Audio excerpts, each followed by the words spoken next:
Mic check. Steve, can you hear me? I can. Thanks for the check.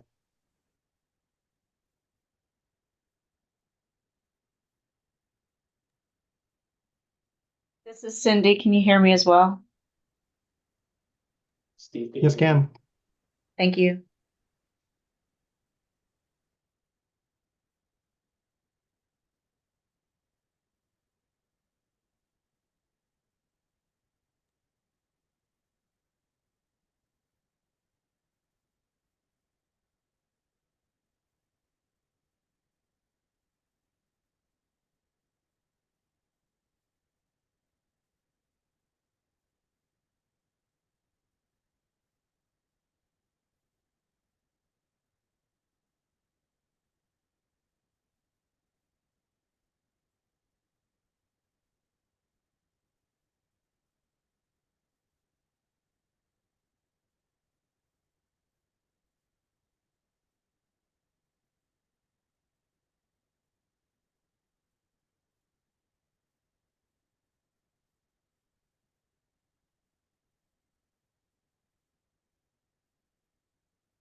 Good morning.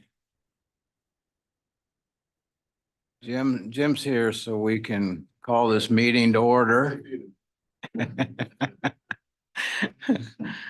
we'll call this meeting to order, the Kansas Post-Secondary Technical Education Authority meeting Thursday, May 30th. So welcome to all.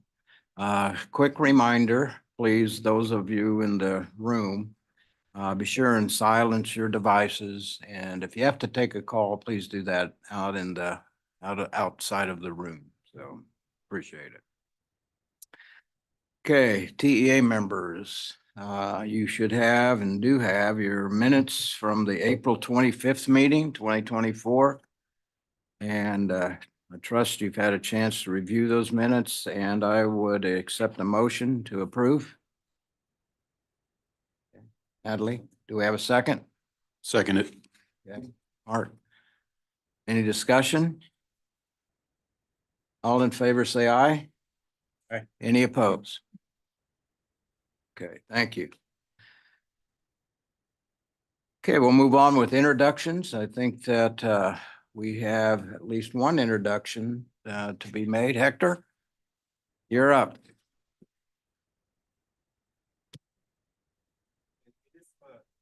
There you go. It is my pleasure to introduce our new Associate Director for High School Equivalency to the Adult Education part of the Workforce Division. Julie has worked across the United States in adult education programs, serving as Program Manager in the Workplace Literacy at Tyson Foods and Project Manager for the California Adult Education Program Promised Practice. She is bringing a lot of experience in adult education to our division. Then I would like Julie to say awards for the board. Welcome. Thank you so much. Thank you, Hector. Good morning. I am genuinely and thoroughly thrilled to be partnering with Hector in the state of Kansas. I had the privilege of working with Hector when he was at Garden City from the Tyson side of the meeting. And we got a lot done out there, and I'm looking forward to getting a lot done for Kansas. On a personal note, I have children, hopefully grandchildren soon. And I love to garden, those types of things. But my greatest love is to serve others. And I hope that we get to do that for a long time. All right. Thank Thank you and welcome. Glad to have you here.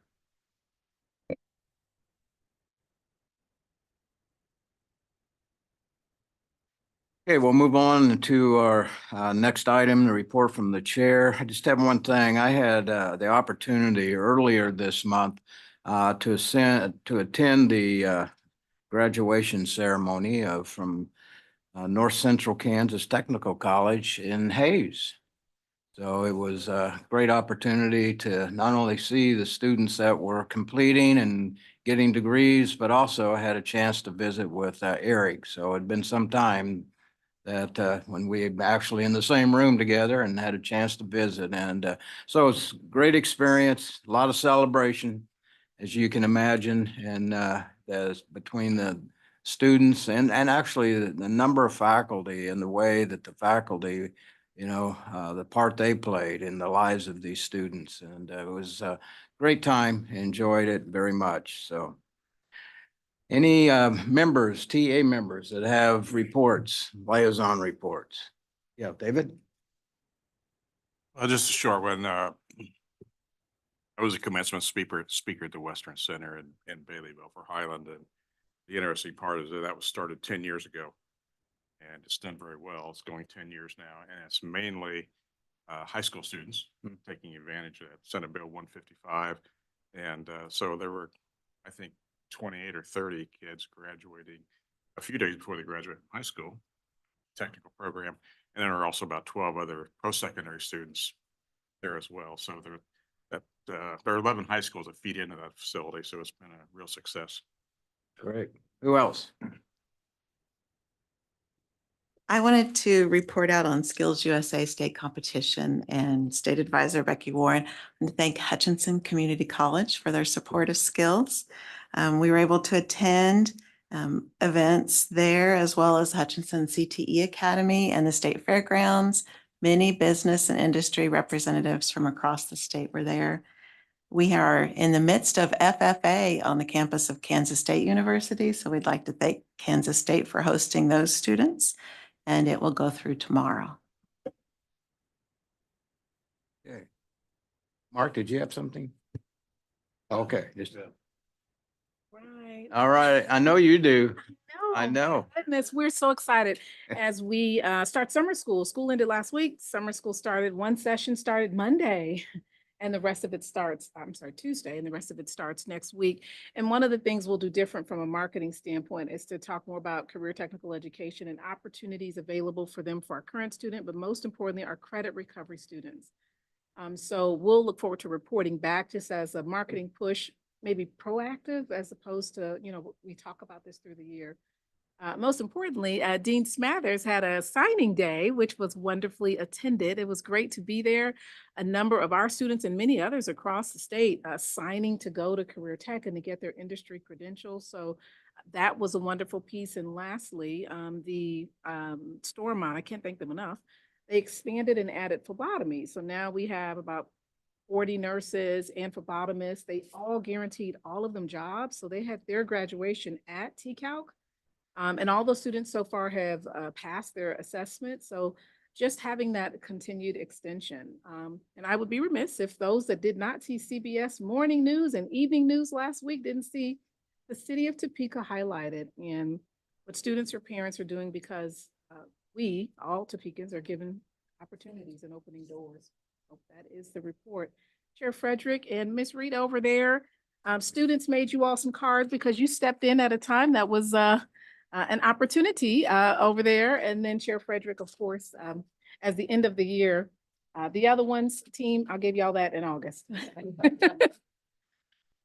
I was hoping it was candy, but that's okay. I was getting excited. I couldn't tell what it was.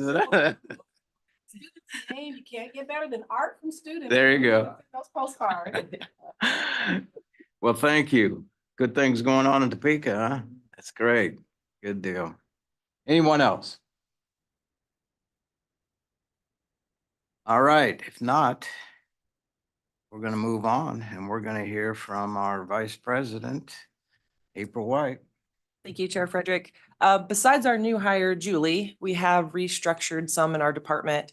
Charmin Chambers has moved up to a director position, so she will maintain all of the new programs, program alignment, data, all of that fun stuff. Vera Brown was moved into a director position as well, so she is now in charge of Perkins and all of the state grants. And because there was a vacancy because of Vera's move, Associate Director Laura Lady is now going to be our other Perkins coordinator. So she'll take on half of the college's. Interestingly enough, Laura's last go around here at the board, that was her position. So she's back to where she started, and we're glad to have her back. Another thing, yesterday, we had our first meeting of it's a big old long title. The Policy Academy on Behavioral Workforce. So if you aren't aware, there's going to be a state hospital opening in Wichita in 2027. So we definitely have a need to fill positions there, not only nurses, physicians, all of those types of things, but mental health workers. So we are working with the Department of Aging and the Behavioral Science Regulatory Board on how is the state going to go about this? How are we going to develop programs? How are we going to staff this hospital? It's a 2-year project for us at the state agencies, but more will be coming out about that. Natalie will be working with you. Our first meeting was yesterday, and we already have decided that the first thing they need to do is identify what are the occupations. It's not very clear. So we will have that coming forward. Dr. Carla Wiscombe and Associate Director Tobias Wood recently met with the retired Kansas Supreme Court Chief Justice Lawton Nuss. And he was interested in learning about all of the things that we are doing for military. So everyone has that at your place, but we have put in one document all of the initiatives and resources available to any of those who are connected to the military. And those will be shared out with our partners in the military. A couple of reminders, just in case you didn't know, Advanced CTE is holding a webinar on June 6th regarding the modernization of the career cluster framework. If you don't know what that is, it's where they place jobs. So welding is placed under manufacturing, certain places are placed under ag. There are some changes and they want to hear your voice. So some of the moves that they've proposed make sense, some maybe not so much. So we encourage everybody, if you don't have the link to that survey, please let us know. We'll give it to you. And a reminder to our colleges, the data conference is going to be on June 25th. Make sure your people are registered. And for our TEA members, just so you're aware of what's going to happen over the summer, we are going to have our Perkins coordinator annual training, July 30th and August 1st. That will be in North Central at Hayes. So if you are in the area, feel free to stop by. The Adult Ed conference will be held June 17th and 18th in Wichita. So again, if you are interested in attending, let us know and we'll get you hooked up with that. And the last thing we have is several of our community and technical colleges are hosting CTE recruitment camps for students in junior high and high school. So we are going to compile a list of those and send them out to you with dates and locations so that if you have time or want to be a part of that, we will have their contact information for you. I would stand for questions. Any questions? Well, let me say congratulations. I think this is your first meeting face to face and you're still here and alive. That's a good thing. So let's welcome her to this level.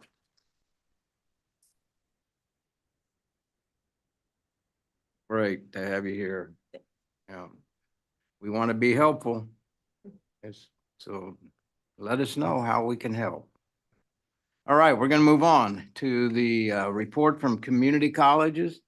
And Ryan Ruda, President Ruda, is on Zoom, or where is he?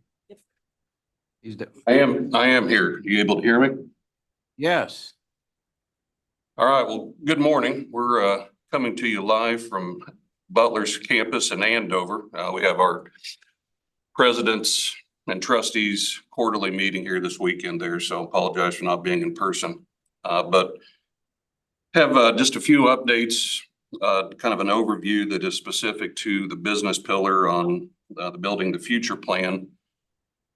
At Johnson County Community College in August of this past year, they solidified the ability to be able to bring in more skilled workers in the advanced manufacturing area, really to meet the immediate need that has been addressed by partners such as Black & Veatch, Panasonic, and Kiwi. So they are moving forward with being able to address the talent pipeline in that specific area. And they have also added 2 additional lab spaces on the south side of their campus. One being able to expand their plumbing program. Their plumbing program that they started just 2 years ago has been at capacity and they've had a waiting list. So this new space provides ability to expand the plumbing. And then the second classroom is being designed to be a hub for a new pilot apprenticeship program that will be hosted specifically in conjunction with Panasonic. At Coffeyville Community College, their electrical program has been aligned very strongly with working with master electricians. They've had master electricians that have actually employed 3 of their students from this past year's cohort and are working very closely with other electrical contractors to be able to place their other program graduates this month. They've also had collaborations with Crossland Heavy Construction, being able to provide instruction on skid loaders, backhoes, and dozers through their heavy construction program. Crossland has recently hired 2 of their students from this past year's graduating class and working on placement of their other students. And then Coffeyville has also collaborated and is working with Pratt Community College with their electrical lineman program so that the students at Pratt are able to complete their CDL as part of that partnership there as well. At Pratt Community College, there's been good development in bringing welding and automotive programs to several of their school districts in their service area. They've worked with Kingman, Attica, Chaparral, and Medicine Lodge to be able to increase the number of access points that they have for those students, both within welding and automotive, to increase the talent pipeline.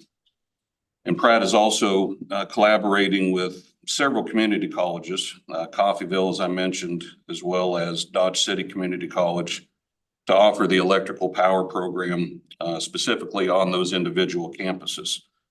This has allowed Pratt, in addition to what they're currently doing on their campus, to be able to train over 100 linemen per year through this program. At Labette Community College, they have a very strong health sciences program and continue to provide service to the several Kansas hospitals and clinics. This past year, they have had, according to the K-TIPS report, 99% of their students have been placed and are working within their field within the health sciences of nursing, radiography, and sonography. Labette also had hosted a Cardinal Connect Business Showcase, which brought 21 local businesses to campus to be able to engage with students and entice them with job opportunities following program completion. At Hutchinson Community College, they've also hosted a Career Connections Job Fair back in April that had 193 employers in attendance to meet with students in various technical programs and provide them opportunities to look at job placement following degree completion. In the apprenticeship work, Hutch is a sponsor for 20 different registered apprenticeships and is the provider for 8 registered technical instruction apprenticeships, and currently have over 170 students that are enrolled in the apprenticeship programs. And then Hutchinson is also the only institution that has the first established machining youth apprenticeship program in the state. And they currently have 6 students that are working with area manufacturers in the youth apprenticeship program. At Kansas City, Kansas Community College, they've been very engaged and are working with Panasonic on in-demand manufacturing jobs as well.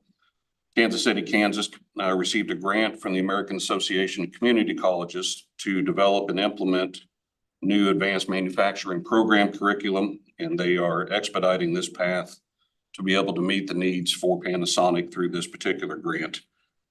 And they've also recently partnered with a alumni-owned small business to be able to develop Spanish microsites that allow students and their families to be able to navigate enrollment processes and student information, specifically in Spanish to help access.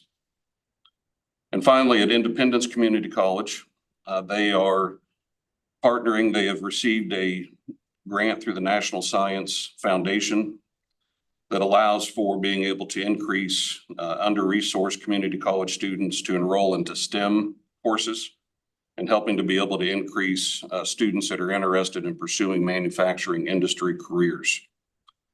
They have also taken on a special initiative where they have a new welding program that is housed within the Independent School District that allows for being able to expand access to the welding program specifically during the day. And then they've also opened it up in the evening to community members through the partnership with Independent School District. That is an outline of the community colleges in regards to the business pillar, and happy to answer any questions.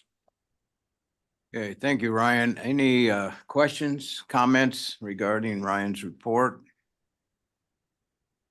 About the welding. I have a quick question about the welding, and I heard the tail end of Independent School District, but who all is involved with that? I'd love to reach out to that superintendent and learn more about welding in the district from what you shared. That's open also to the community in the evening hours at the school district. Is that what you, is that? So I think if I understood your question correctly, you're breaking up a little bit there, but you were asking specifically on the welding program with the Independent School District.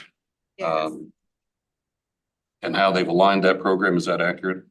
Yes, if you could expand on that just a little bit more of who's involved and if the outside community is using that in the evening. That's what I thought you said, but if you can just expand on that a little bit more, that would be great.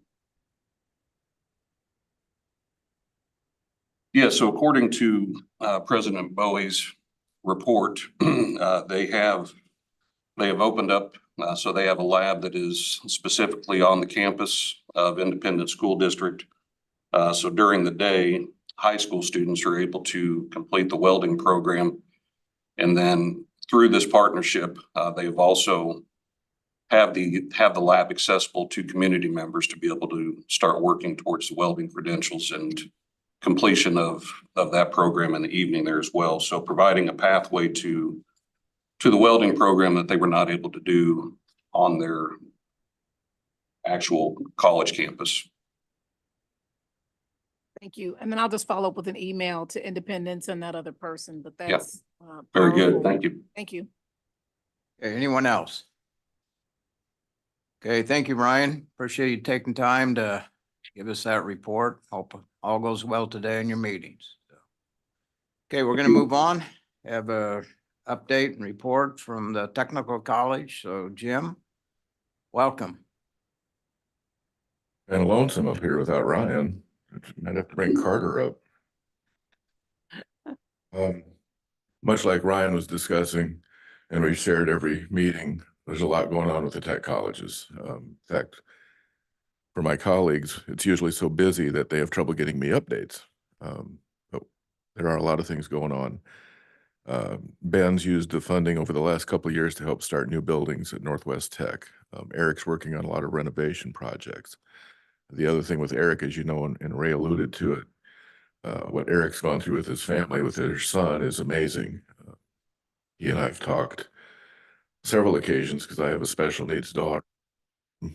Some of the same disabilities. And when you see progress in those children, it's very tiny, it's very minute, but you have to take great pleasure in those improvements. So what Eric and his wife and his family have gone through is very courageous. A lot of tiny miracles, but you take them. So, and plus leading a college in the middle of affiliation, pretty good trick. Scott is doing one heck of a job at Washburn Tech. I wasn't even paid to say that, so I know he's working on a lot of relationships, and the interaction with the university is stronger than ever. Karen is doing renovations. Sherry, as you know, Sherry is our North Star among the tech colleges. We all try to be like Sherry. We never catch her because as soon as we close the gap a bit, off she goes with another new idea. And of course, at our place, I just got a message from my VP of operations 18 months ago. Ray, a few of the other folks were at our place for groundbreaking. Today, we got occupancy permission for the new building. So 18 months from start to finish. Pretty cool. Now, I warned April. The following remarks are from me only, should not be taken as being sponsored by the KTC. And this might get me fired being leader of the KTC, which is okay, I've done it long enough. But you also know I go rogue every so often to kind of provoke everything. We've recently joined an outfit called the Alliance for Innovation and Transformation, AFIT, and it's aimed at higher education. And the group brings in people outside of higher ed to work with higher ed about how we need to change and why. Yeah, that got my attention. And a couple of the folks connected to that organization wrote a book, came out in 2022 called Commencement. And it's observations from a lot of higher ed leaders on what needs to change in higher ed. Change? We don't change. I thought this quote, this one hit me right across the face early in the book. The biggest mistake we can make in higher education is continually choosing to operate for the era in which we were founded instead of the age in which we currently exist. And again, I'm not attacking anybody, but we keep using structures designed many decades ago or in higher education overall centuries ago. And we're in a 21st century where the pace of change with technology alone is more rapid than ever, and it increases every day. We also have a society that's more divisive than ever. And many of us lived through Vietnam and the civil rights movement and all the fun stuff of the 60s and 70s, and it's worse today. And then here comes this lovely little critter called AI, which is going to transform everything much faster than we can even anticipate. In working with the tech college colleagues, and I've had some of these discussions with a few of the community college folks because I think part of what I want to say to you is you need to challenge the two-year colleges to work together more. Yeah, we're competitors, but there's a lot more room for collaboration than we've used. And there's 4 specific areas related to workforce for the state that I think we need to focus on. One is healthcare. Any community that doesn't have access to good healthcare will not thrive, probably won't survive. And as many of us know, in rural parts of Kansas, a CNA or an EMT is the healthcare for the community. Second one is cybersecurity, or I call it cyber healthcare. Again, it affects every home, every business, every organization. We've got tons of examples. Fortunately, the legislature has provided some funding to the institutions to keep ourselves safe, but there's plenty of room for more IT cybersecurity workforce training. Sometimes the universities don't think we can do it, but we can. Third corner is a combination of construction and manufacturing because, as we all know, smart buildings, smart systems, smart equipment is what we're getting into every day. And more, I think both the community colleges and tech colleges see our students on the tech side going into certificate programs, but picking up 2 or 3 certificates, which makes them more valuable to the workforce. It's not a program that we ever anticipate. It's a combination of skills. And I think if you read all the current stuff coming out about workforce, it's skills that matter to help support and drive the economy to a certain extent. We still need higher education, but workforce at a skilled level is the most critical need. The last corner is transportation. We recently had our auto tech accreditation approval with one little conditional thing. We've got to put in the equipment to teach our students how to work with EVs. And EVs are heavy, very heavy. So in a few weeks, we're going to take an old car from our auto tech program, run it through the wall between auto tech and where auto collision would be to create a new lab for auto tech. We thought knocking it out that way would be fun. I'm kidding. These are challenges almost every community tech college face for our communities. How do we collaborate to drive progress in those, to drive outcomes that employers want, that create jobs, that drive up wages, standard of living? So I think part of our challenge is how do we start having discussions to look forward? Because again, this is not a knock on KBOR, TEA, or even the Higher Learning Commission. You know, a lot of the stuff you want us to look at is data. Data is good, but emerging things, there's no data. Emerging jobs are a combination of existing skills with new applications to new technology. How do we get in front of some of that, especially with AI, so that we can drive that with our workforce? 2 legislative sessions ago, when I was testifying, one of the legislators asked me this question: are you saying, President Jeanette, that the universities are overfunded? Now, how would you answer that? This was my answer. I would not say that. But what I would say is for too long, technical education has been under-resourced and undervalued. Now it has higher value, but we still don't have appropriate resources. We've made advances the last few years. That can't go backward. Because more than ever, the skilled workers are what will hold this state up. One last quote. Good old Buckminster Fuller. You never change things by fighting the existing reality. To change something, build a new model that makes the existing model obsolete. I think with what we have in terms of red industry recognized credentials, apprenticeships, internships, prior learning experience, military experience, we need to have pretty fast discussions on how do we make new designs to the structure that give us that skilled workforce.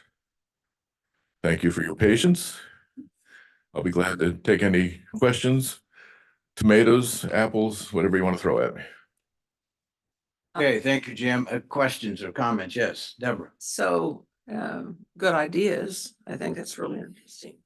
How do you suggest we, what's some proactive activities? speaking from heaven or something.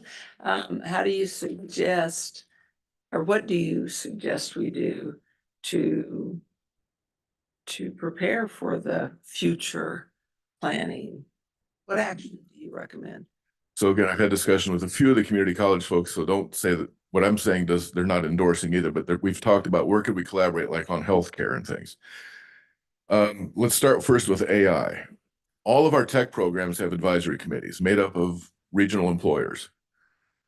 How can we get a handle on surveying those people with a very common 2 to 3 question survey? What are they seeing in terms of change with how they manufacture, build, whatever it is they do that's being affected by AI? We need that so that we change our teaching preparation to be teaching that same method. We don't need to be sending people in the workforce that have no clue that this has already changed in construction or in welding. I think that's one. I think two, and again, not a criticism of what we have, but how do we improve it? We have aligned programs and we have certain credentials selected for those. I think it's time to have a discussion and take a look at, do we have a base level credential that's especially aimed at how do we get more of the high school students and adult ed students to get to at least a baseline credential? But then I think we take a look with more input, because we all have regional differences in the industries. What are other acceptable preferred credentials that are more advanced, or maybe a combination from another program? Again, we start taking a look at cybersecurity, but in my case, working with K-State, with NBAF, with biotech, we have a critical environment tech program. Mike helped lead the charge for that a little bit through this system. It's an emerging skill. They're looking at control systems and containment facilities, but they also need knowledge of cybersecurity. I've talked with folks from Enterprise KC about how all of the 2-year colleges could work on cybersecurity, and an internship, if you will, could be our ability to help cities and counties monitor their critical systems that are getting more and more hacked. We can't stop the hack, but we could make an alert a little more easy. So I think we need more and more, I'm going to say almost like a SEAL team approach from the Navy. Where's an issue? What can we do about it? Do the reconnaissance and come up with some kind of intervention plan. It may not be permanent, but it keeps building on skills. It keeps building connections with employers. And it keeps raising that awareness that what we do has value. The last thing I would say is, this is a reminder more to my colleagues at the universities, because I've had this discussion. Every community college and tech college, but I'm especially talking tech colleges, we have the same, pardon me, damn accreditation the universities have. Treat us with respect. It still doesn't happen all the time, but I've got the same accreditation as KU, K-State, University of Nebraska, and Johnson County Community College.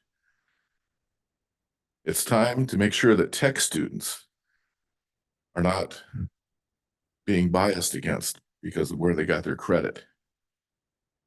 We need to keep looking at new ways to use an applied bachelor's degree to take that workforce that the tech and community colleges have created that tends to stay in the state, but give us an applied bachelor's degree that takes credit for all that and gives them some new knowledge. I'm going to say an applied bachelor's in project management would probably be huge, because many of our former students across the 2-year colleges work for a local employer, have been for years. That employer wants them to get more training, more education.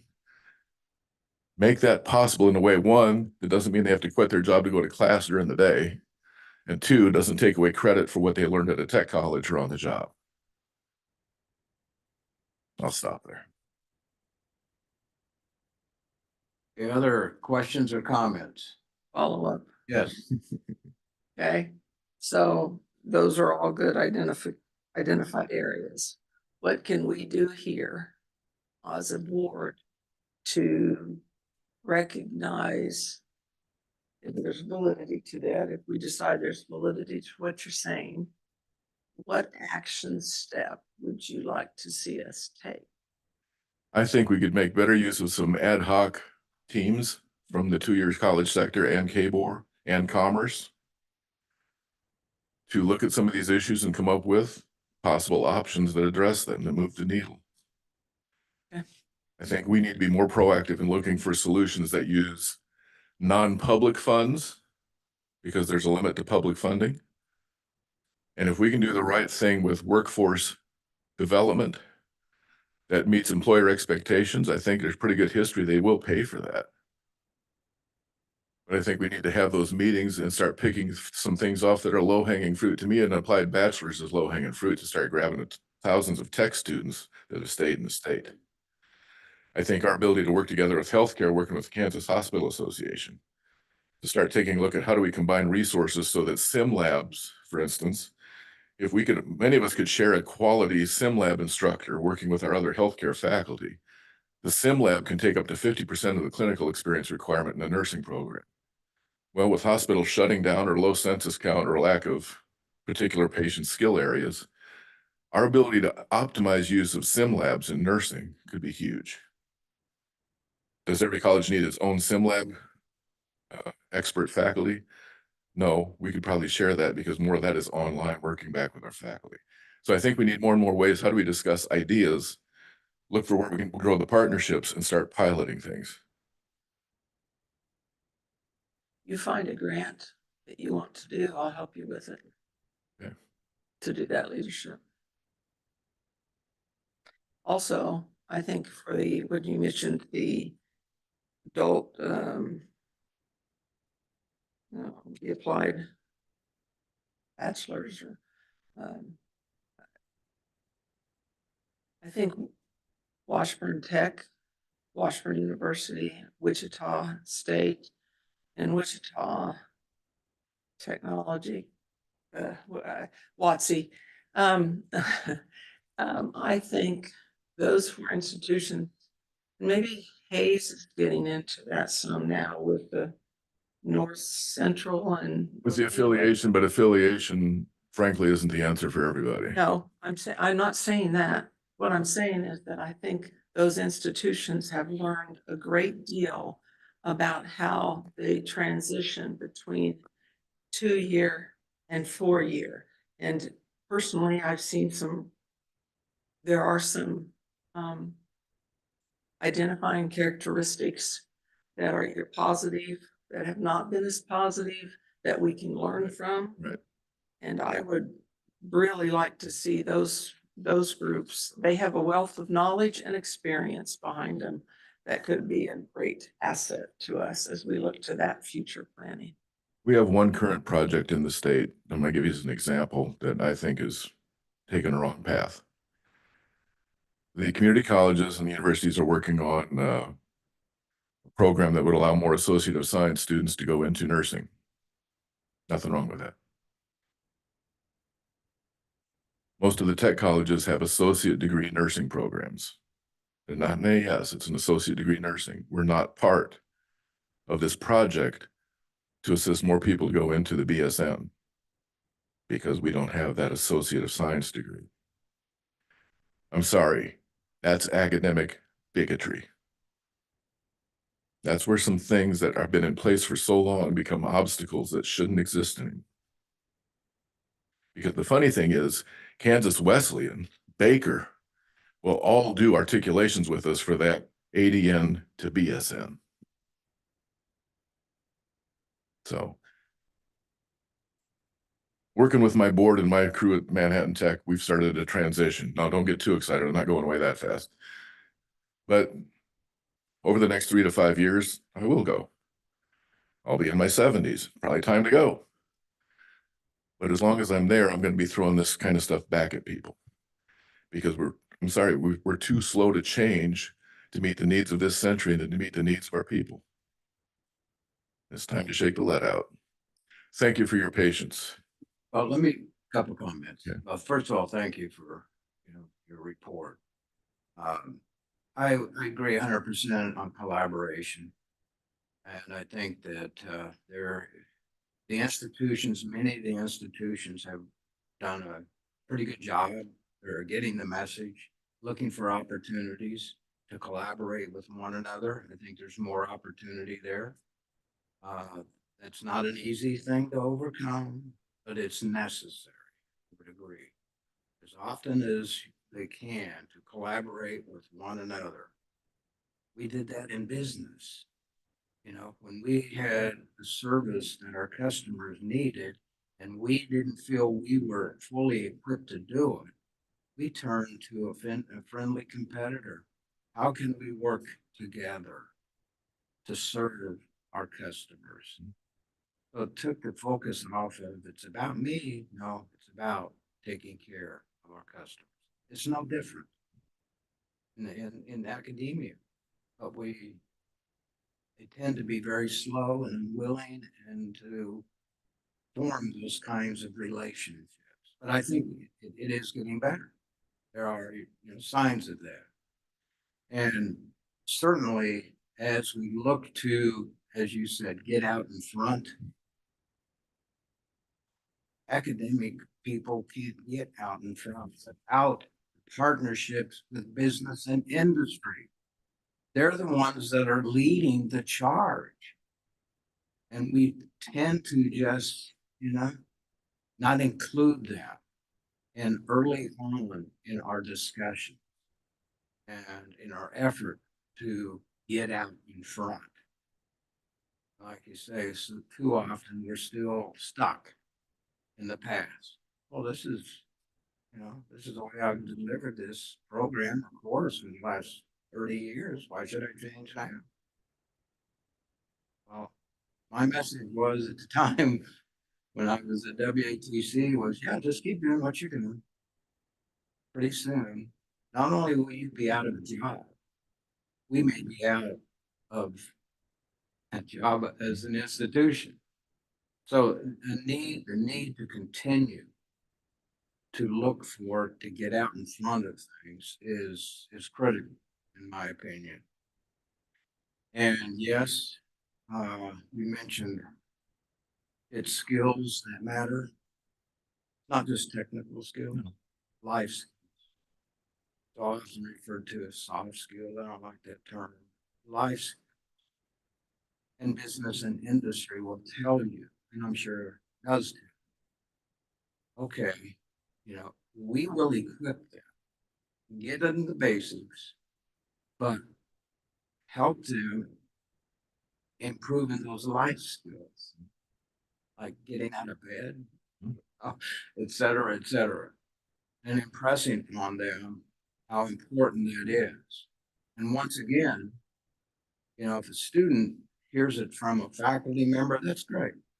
You bring a business and industry person into the classroom and say, let me tell you something, guys and gals. Here's what's important to us in our business. You can't get to work on time, don't even bother. And those are the strengths of almost all the tech programs across the state at any two-year college. That employer engagement on the front end. We're teaching more about work habits, as you mentioned, and basic entry-level skills, and then the employers take over. Yes. But it's also, there's been no better time, I think, for skilled workers to make some darn good money and fill critical roles in our communities. Absolutely. But we'll keep chipping away at it. I just think every once in a while we need to push the car a little harder. No kidding. I agree. Keep pushing. So anyway, who else? Anyone else have a comment or question? Okay. Thank you, Jim. Appreciate it. Okay, we're moving on in our agenda. And we have the consent agenda. You have that information in front of you in our packet. And I would entertain a motion to accept the consent agenda. Ray, I'll make the motion to approve the consent agenda. Do we have a second? I'll second. Okay, any discussion? All in favor, say aye. Aye. Any opposed? Okay, thank you. All right. We're going to move forward and hear from Vice President Elaine Frisbee. First item is the receive information on FY 2025 distributions. Welcome. Good morning. Thank you, Mr. Chairman. So I'm referring to item 5A1 in your materials this morning. This is for information that is in the fiscal year 2025 budget for the coming year. The budget bill that was enacted first by the legislature this year contained a number of provisos attached to the appropriations that dictate how the funding must be divided amongst the eligible institutions. So I'm just going to recount those for you here. So there's no action for these items. The first I one apologize, we is can't hear the anything. Technical Education State Aid. And we talked about this in late January. There has been a 3-year migration to finally fully There, adopt the cost model, the instructional cost model. And for the coming year, fiscal year 2025, will be the first year that the entirety of the state aid will be distributed according to the cost model calculations. Now, that is using a 3-year average of the state's share of the cost, so not just the 1 year. And you'll see the amounts on the subsequent page there. There is a reduction for next year of $3.5 million, $3.6 million. And that, of course, relates to the reduction in student credit hours for tiered courses across the system. So where you see amounts reducing or increasing, that is related to enrollments in eligible programs and courses. The next part of this appropriation, of course, is the non-tiered credit hour grant. So for the non-technical courses, and it's the same process using the instructional cost model we reviewed back in the end of January. And we did have some enrollment reductions, and the overall tally does come to a negative $6.2 million, comparing next year to this year in funding. And that is, again, the 3-year average, the 3 most recent years, looking back for the cost model. The next item, as with many businesses and many entities, the court system comes to mind. Ascension Healthcare, we're having a greater incidence of cybersecurity attacks. And as similar to everyone else, the 2-year colleges need to take steps to improve their cybersecurity. The legislature appropriated $6.5 million for the eligible 2-year schools. And so each of the institutions will each receive $250,000 for the coming year, very similar to what was done this year. And again, similar to this year, there is $14.3 million appropriated for business and industry and apprenticeship partnerships. The amounts calculated in the budget bill are according to each college's share of AY 2023 FTE students. And you can see there are some variances that those are placed in the bill. So again, there's no discretion in how much each school gets, but it's designated in the appropriation bill. The next item is for student success initiatives. You may recall several years ago, the Board of Regents contracted with some of our federal COVID funding with the Georgia State University National Institute of Student Success. And they came in and reviewed mostly universities, but also Cali College's advising procedures and policies and how they handle student success. NIST, the National Institute of Student Success, has been proven in how they have assisted students in getting enrolled and through to a degree. And so using their expertise, a playbook was developed for each of the universities. And building upon that, the state universities and Washburn have received student success funding from the state. And so the amount that you see here, $17.5 million, also according to each college's share of AY 23 FTE student counts, that funding will be devoted to similar types of activities at each school related to how can we make sure students, once they're enrolling, once we get them enrolled, how can we get them clear through to the right path to getting to graduate with the credential. And then the next item is a $5 million appropriation for capital outlay. So we're going to talk a little bit about the other institutions' capital outlay aid, but this portion is for those community colleges that are not eligible according to statute or the CTE capital outlay aid. So there's a $5 million appropriation that was designated according to their share of tiered or technical education students, their credit hour production for AY 2023. The only thing I would note here is there's no base amount calculated in here. It's just the entirety is devoted to according to their share of the FTE students for tiered courses. And so the amounts are designated in the bill, and you'll see them there in the table. So there is a little bit of variance there as a result of the reliance only on tiered credit hours. don't know if there are any questions about all of those items. Okay, any questions? Yes. Did you say that, there's reductions of about 6 million, 6.7 million, almost 6.8, between the tiered funding and the non-tiered credit hour? Now, is that a reduced, funding from the state? Correct. So the appropriation was reduced for non-tiered credit hour grants by 6.2 million. So that'll be our new starting point for fiscal year 2026. Did we pick up 6 million anywhere? Well, other Education funding was or added, such as for the $17 million Saw for that. the student success. Mhm. And so you'll notice the amounts there for tiered and non-tiered reduced some million dollars, but there was a gain on the student success piece of 17 million. Thank you. Okay, any other questions up to this point? Just for information For only? information only. Okay, well, let's continue on to the next item. All right, so the next item, there were several appropriations that did not carry provisos that specified how the amounts must be distributed amongst the eligible schools. The first one is for the technical colleges, similar to 2024. The legislature appropriated 10.5 million from the state general fund for technical college operating grants. So the second year of this option, and the schools did advise that they wish to just have the amount divided 1.5 million each. And so that's the table that you see here.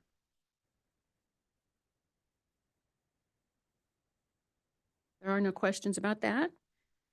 We can go on to the next item. The next item is technology grants. And this goes to the community colleges and Washburn University and has been roughly $400,000 to $450,000 for many, many years, since at least fiscal year 2000. So this funding stream came over to our agency from the State Department of Education when the two-year schools were coordinated by the State Department of Ed. So this is a long-standing appropriation. The funding has not changed much. And so we are suggesting that the appropriation, again, remain the same and schools get about the same amount next year as they have for a number of years. And this is used for instructional technology, so upgrading your equipment in your classrooms, that type of thing.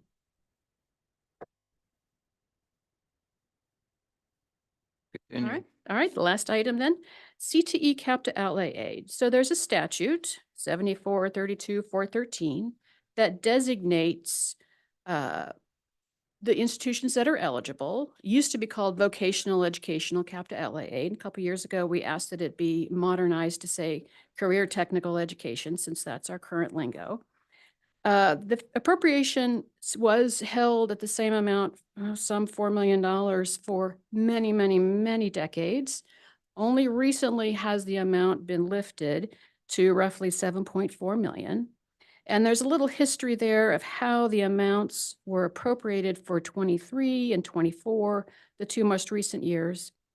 The program is funded by two appropriations. So part of it comes from lottery proceeds, what we call the EDIF, and part of it comes from the State General Fund, the usual funding source for our appropriations. So there are two funding streams that are merged into one. When we push the money out to the schools, it's just state aid to them. So for our purposes, we do designate them separately in our funding accounting system. For fiscal year 2025, there is not a proviso that designates or requires how the funding must be allocated amongst the schools. So we have several options spelled out for you here in the issue paper. Scenario 1 is the traditional allocation that was done when the funding level was several $1 million less. It carries a $100,000 base for everyone and then takes the rest of the funding and distributes it according to their tiered credit hour production. So you can see the amounts for 2025, what that would look like and how they compare to the prior year. You can see some rather sizable differences there.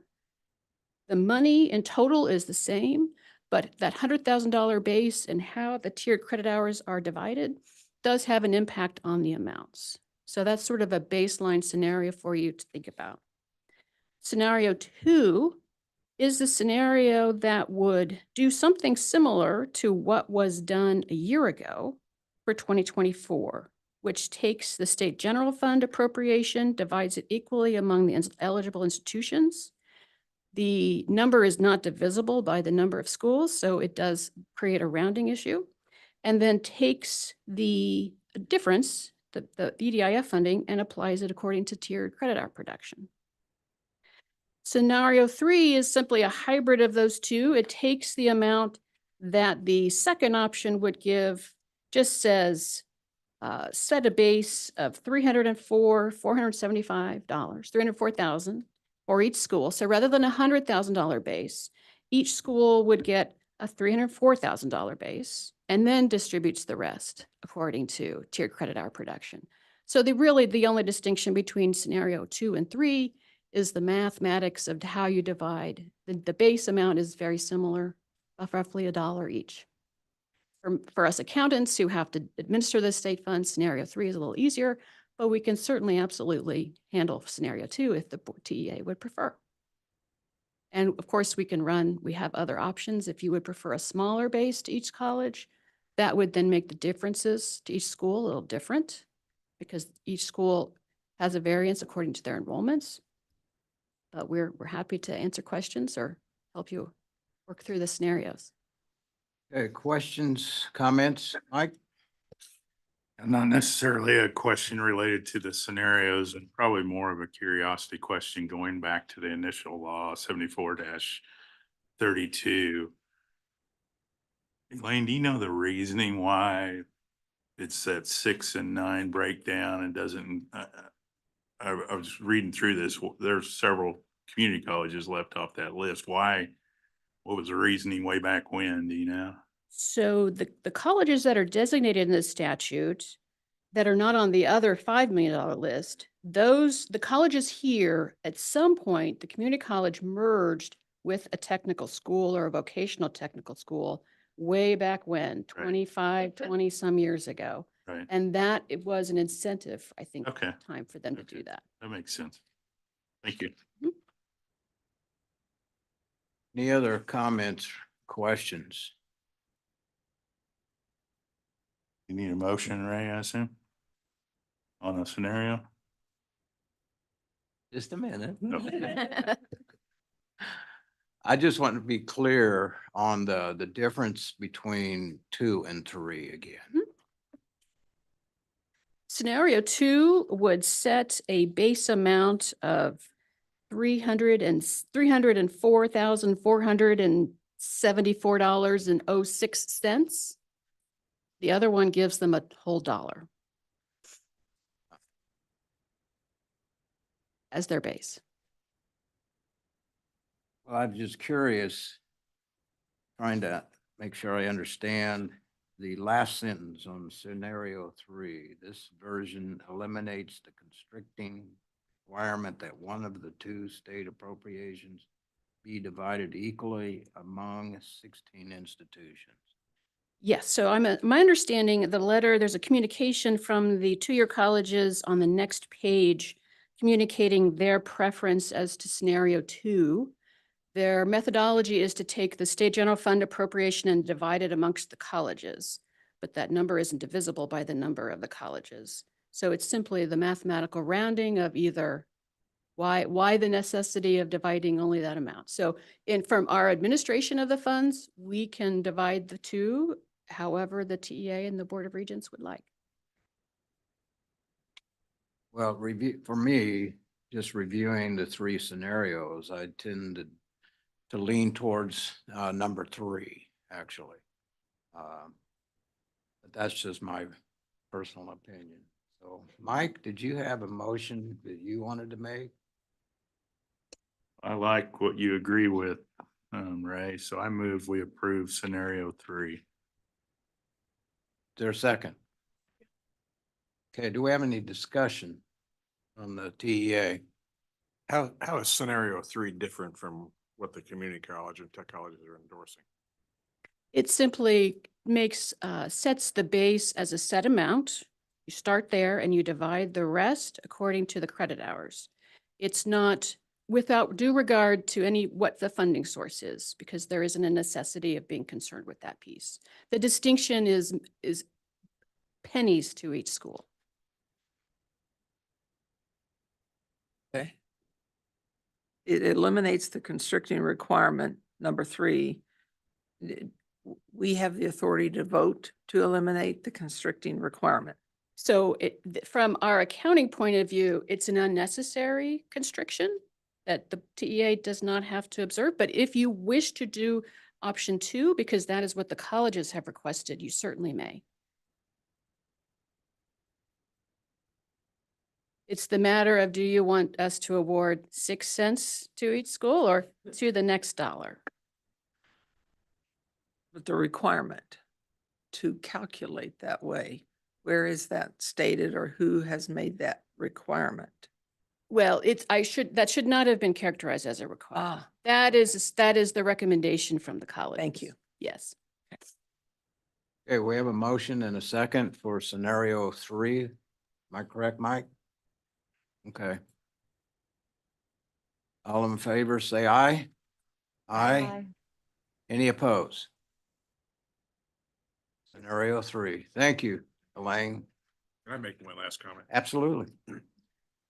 I've never worked on the tech side, but community college I have, and Johnson County is a huge institution, probably the flagship community college in the state or maybe the Midwest. And just want to make a comment to them. They have always worked with the other community colleges very well. You can see they're losing money on this, but they're okay with that. And that goes clear back to Chuck Carlson days and trying to do what's best for the state rather than maybe what's not always best for Johnson County. Just make that comment.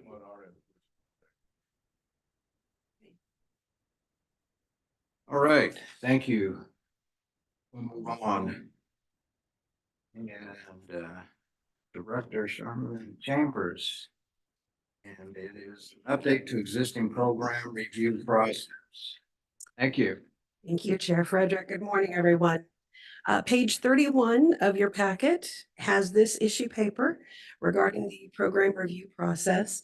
And before we jump into that, I do want to just clarify some of the things that we're not talking about today. So the issue before the authority today is not the entirety of the program review process. Those criteria were already established. The last program review in which action was actually taken was conducted in 2019.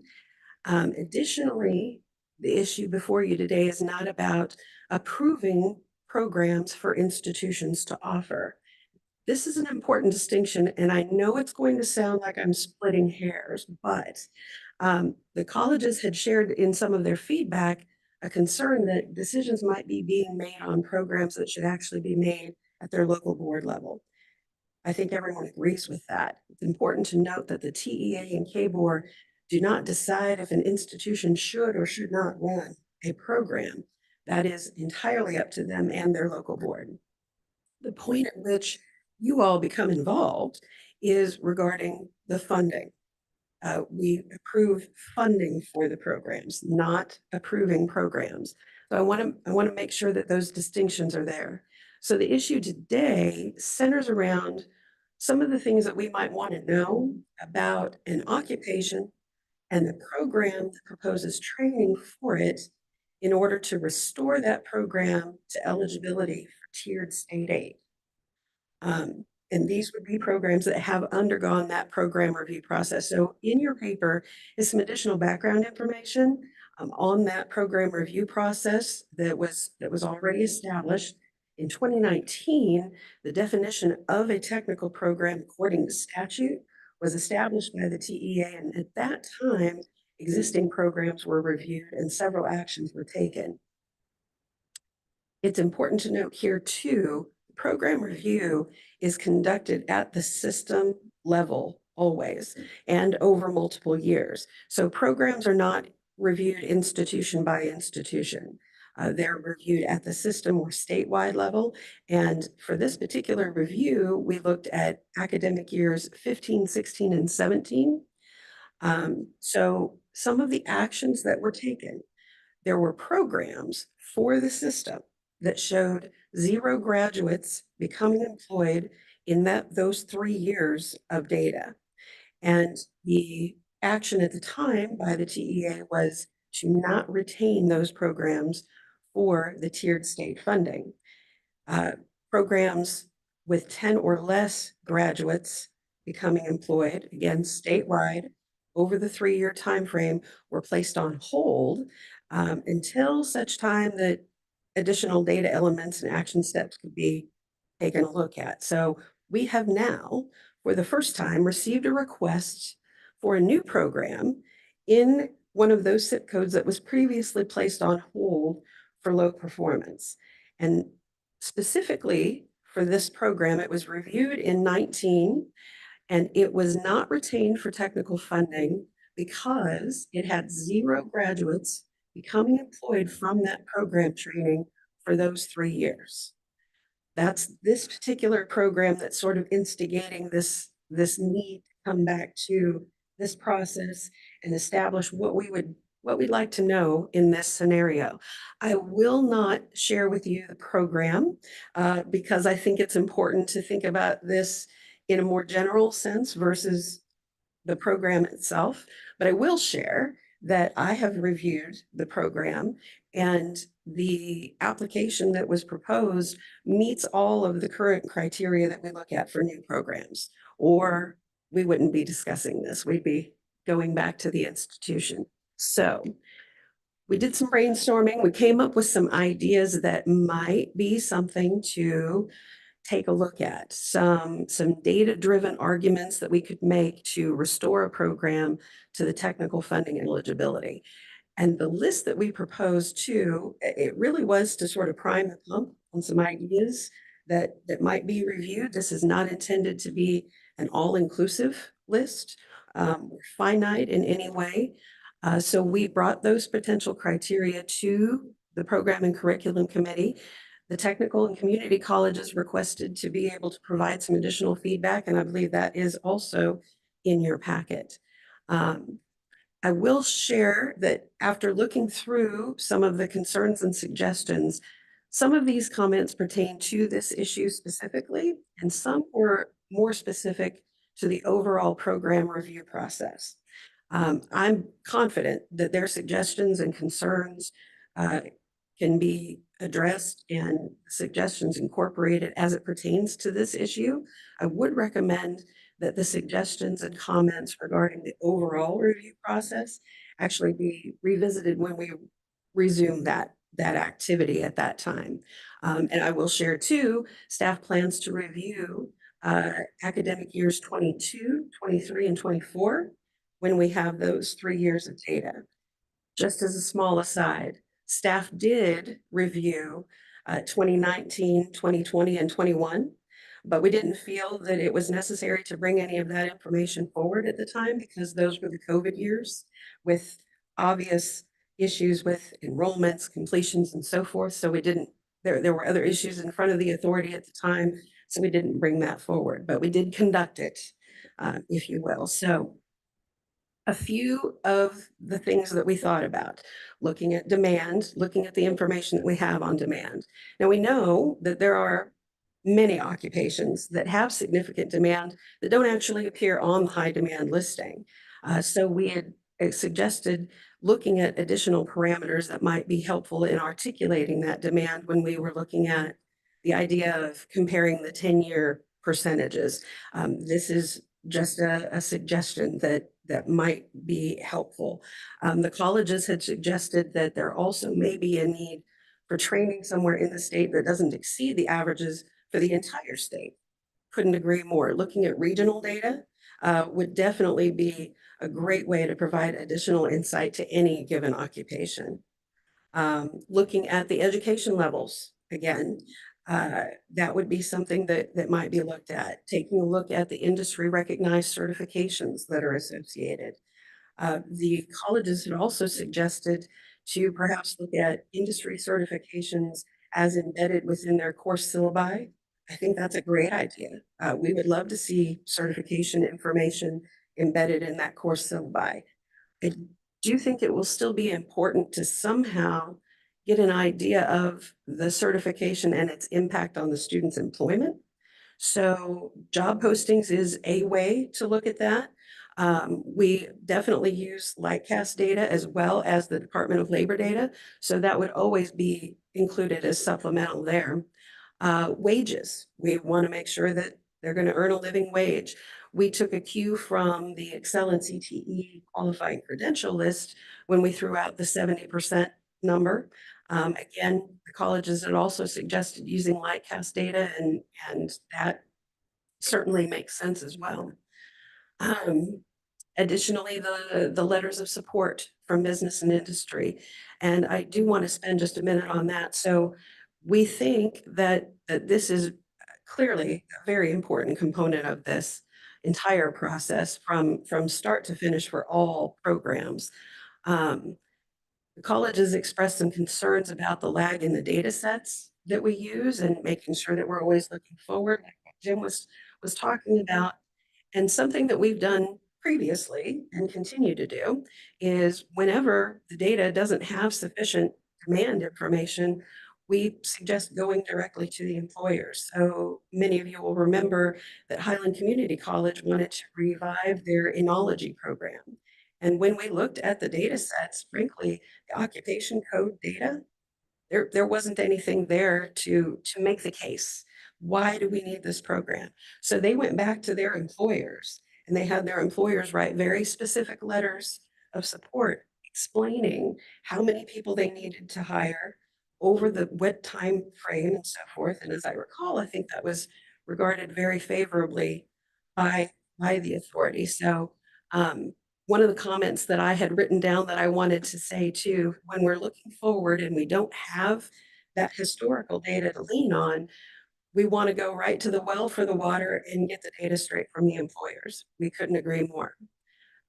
We also want to see that employers have been part of program development and consultant, and those recommendations are in the proposed program.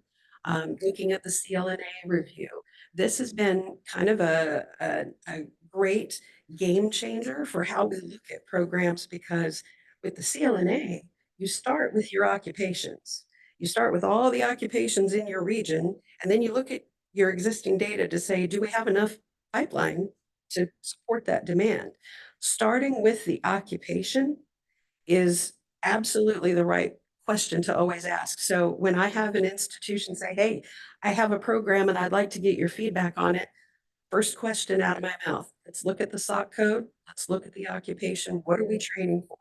We've got to have an occupation waiting for the students at the end of the rainbow, or we really don't have a program to look at. We also thought about, at some point, we think that the program being reconsidered might be being proposed by the institution that was offering it back when it was reviewed. That doesn't happen to be the case at this point, but I look for that to happen. So we might want to know a little bit about what they've reviewed, what they've evaluated, what's changed, and so forth. One idea that I didn't write down and didn't tell anybody that I was going to float, but we might think about some sort of review period, a probationary kind of, not probationary, but a review period where we take another look at that program a little quicker than after 3 years, and we don't wait that long. So it is a really important distinction that we're making. This is not an attempt to modify your existing program approval criteria or the program review criteria.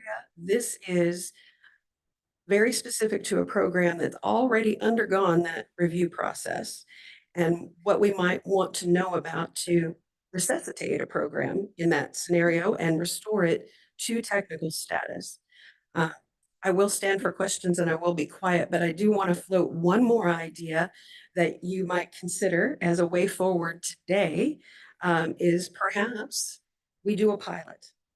We have a program sitting that is finishing up a couple of things that they needed to do this summer. So perhaps we could take a look at some of these parameters and look at that against that program proposal and see how this functions, get some more feedback, see what works, what doesn't work. What we What we ultimately want to be able to do is provide some guidance to our institutions on information that they can prepare and provide to us so that these programs can be reconsidered for technical funding. And I would stand for questions. Questions, comments? Feedback? Just reading the letters, there's significant concern, it appears, those that this impacts, which, you know, causes me some pause, although I appreciate the explanations.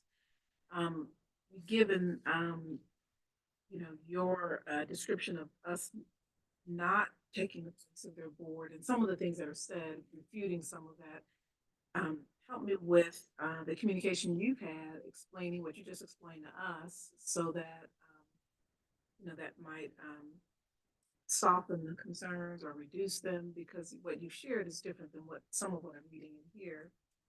So I guess I'm just trying to understand their level of concern for multiple people that you know, may cause us some added thought before we act, so that they are in at least support or at least understanding of the steps that we take.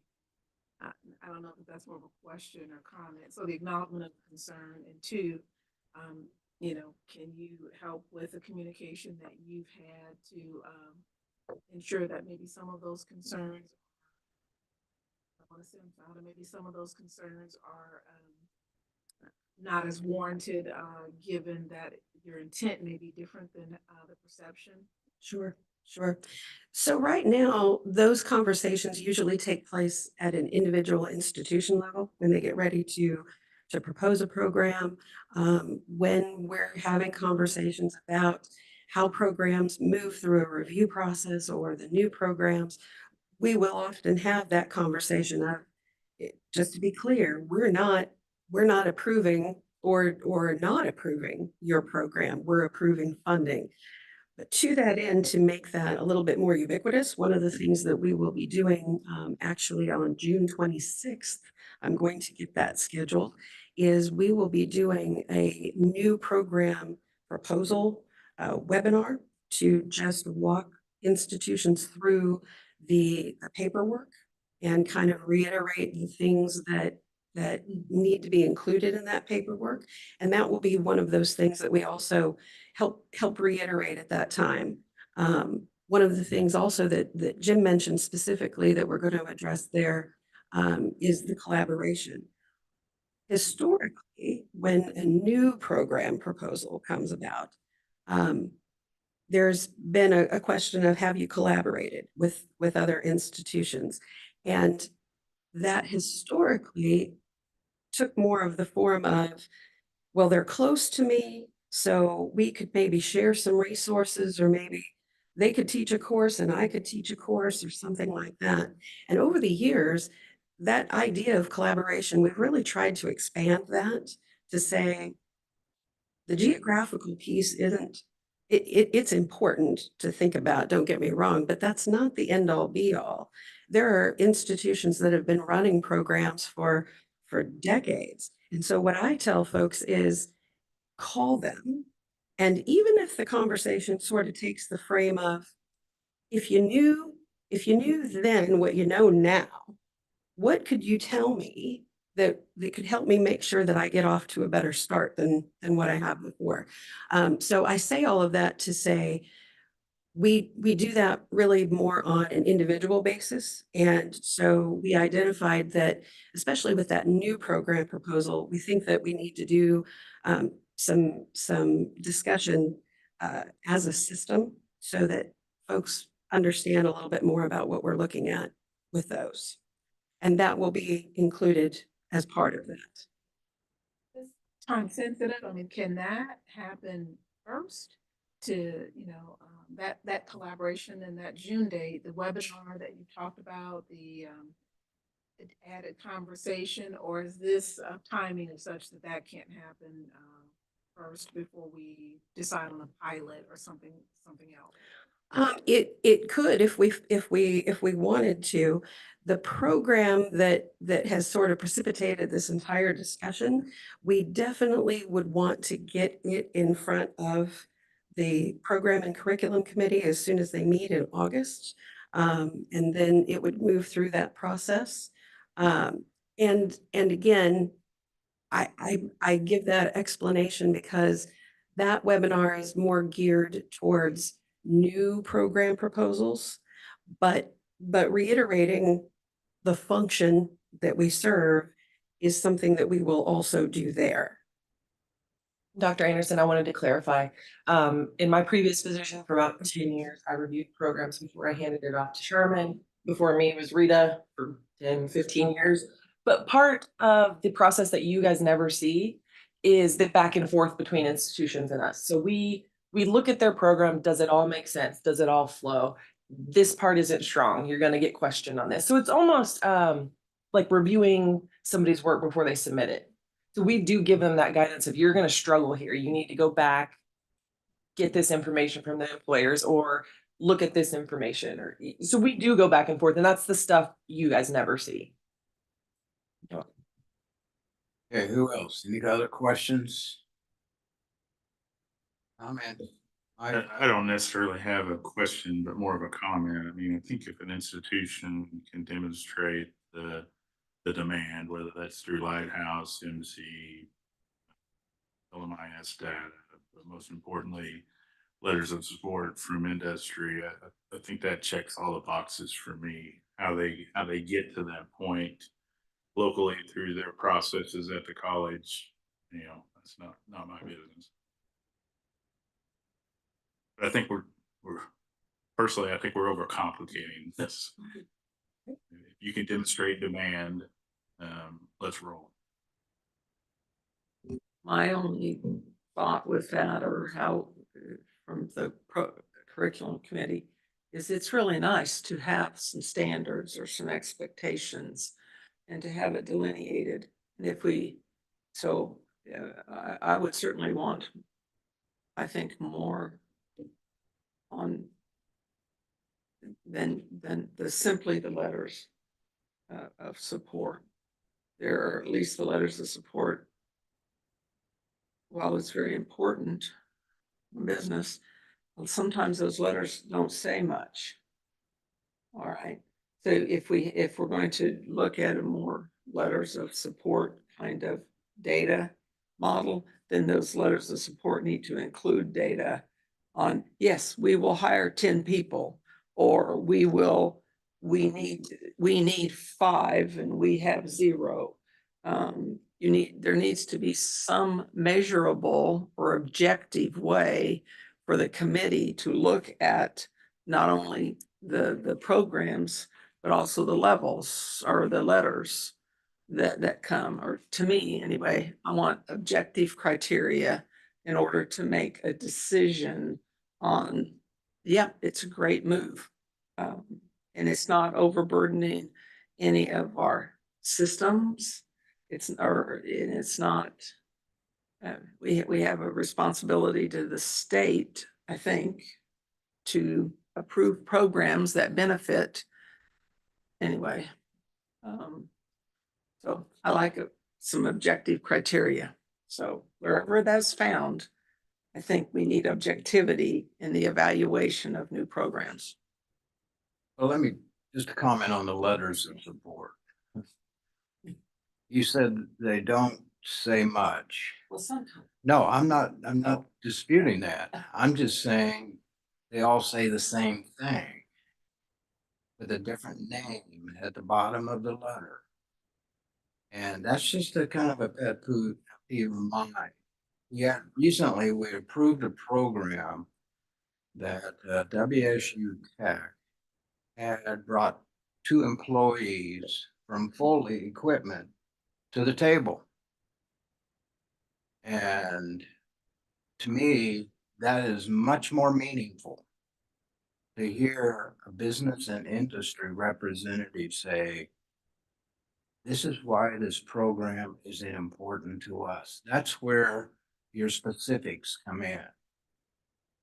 And not that I'm saying the letters don't carry some weight, but I pay closer attention when an individual says, I'm so-and-so from Foley Equipment. I've been here for 15 years. And you need to know and please understand why this is important to us as an employer. So as far as those letters, you know, I set them aside most of the time and wait to hear the voices. And a lot of times we don't hear any voices other than staff. Not staff, but institutions. So that's just one area that I continue to kind of beat that drum. And, you know, some institutions say, well, you just don't know how difficult it is to get business and industry person to take 10 minutes, 20 minutes to come and speak on behalf of this program. That's my response is, and you got the wrong business and industry person. Excuse me. If you talk about relationships and your committees and you have a business and industry committee, clearly that relationship should be strong enough that they would allow you 10, 15, 20 minutes in a committee meeting. But anyway, that's just my soapbox. Someone else, I think, wanted to comment. Mark?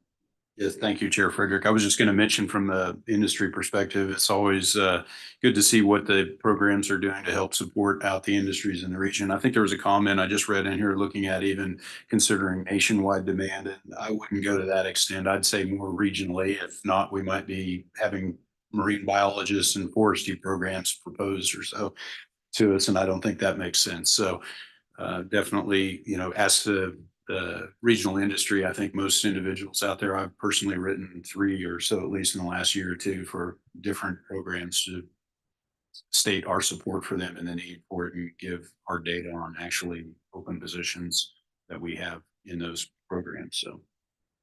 Well, and I even struggle a bit when we, you know, when there's a suggestion that we need to consider out of state data as well.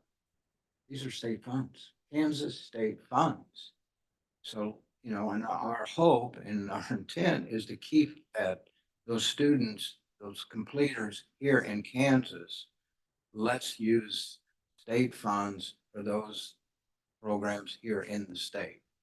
Now, someone could argue that, I'm sure, but that's just a personal thought as well.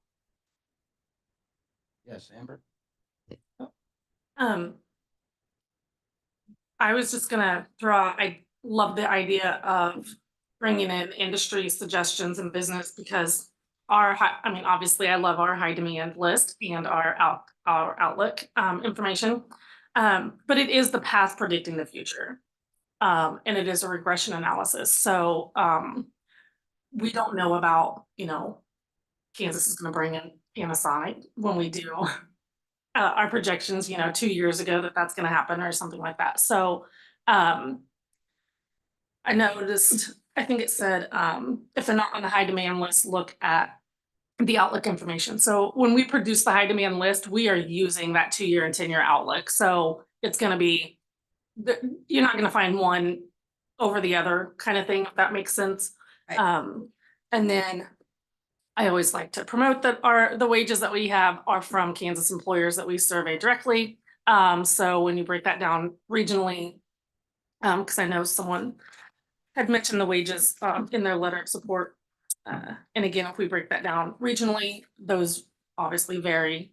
We can do county regions and create special ones like that too. But we are going to look into a way this year to revise that high demand list and bring in input that business knows and the industry knows that might be coming so that we can include that. So I just wanted to throw that out there. That's excellent. That's great. And I would just reiterate to make sure in this particular scenario, while a lot of these things are already looked at the new program level and so on and so forth, this is about trying to determine what is it that we need to know in order to restore a program to that technical funding status. And like I said, this particular program, it already is meeting that new program criteria. When it came to the high demand listing, that was one of the things that, that's kind of an obvious thing. If it's on high demand, this is gonna pull a lot of weight when we're starting to talk about this. There's a lot of occupations out there that actually don't hit high demand, but have very significant demand.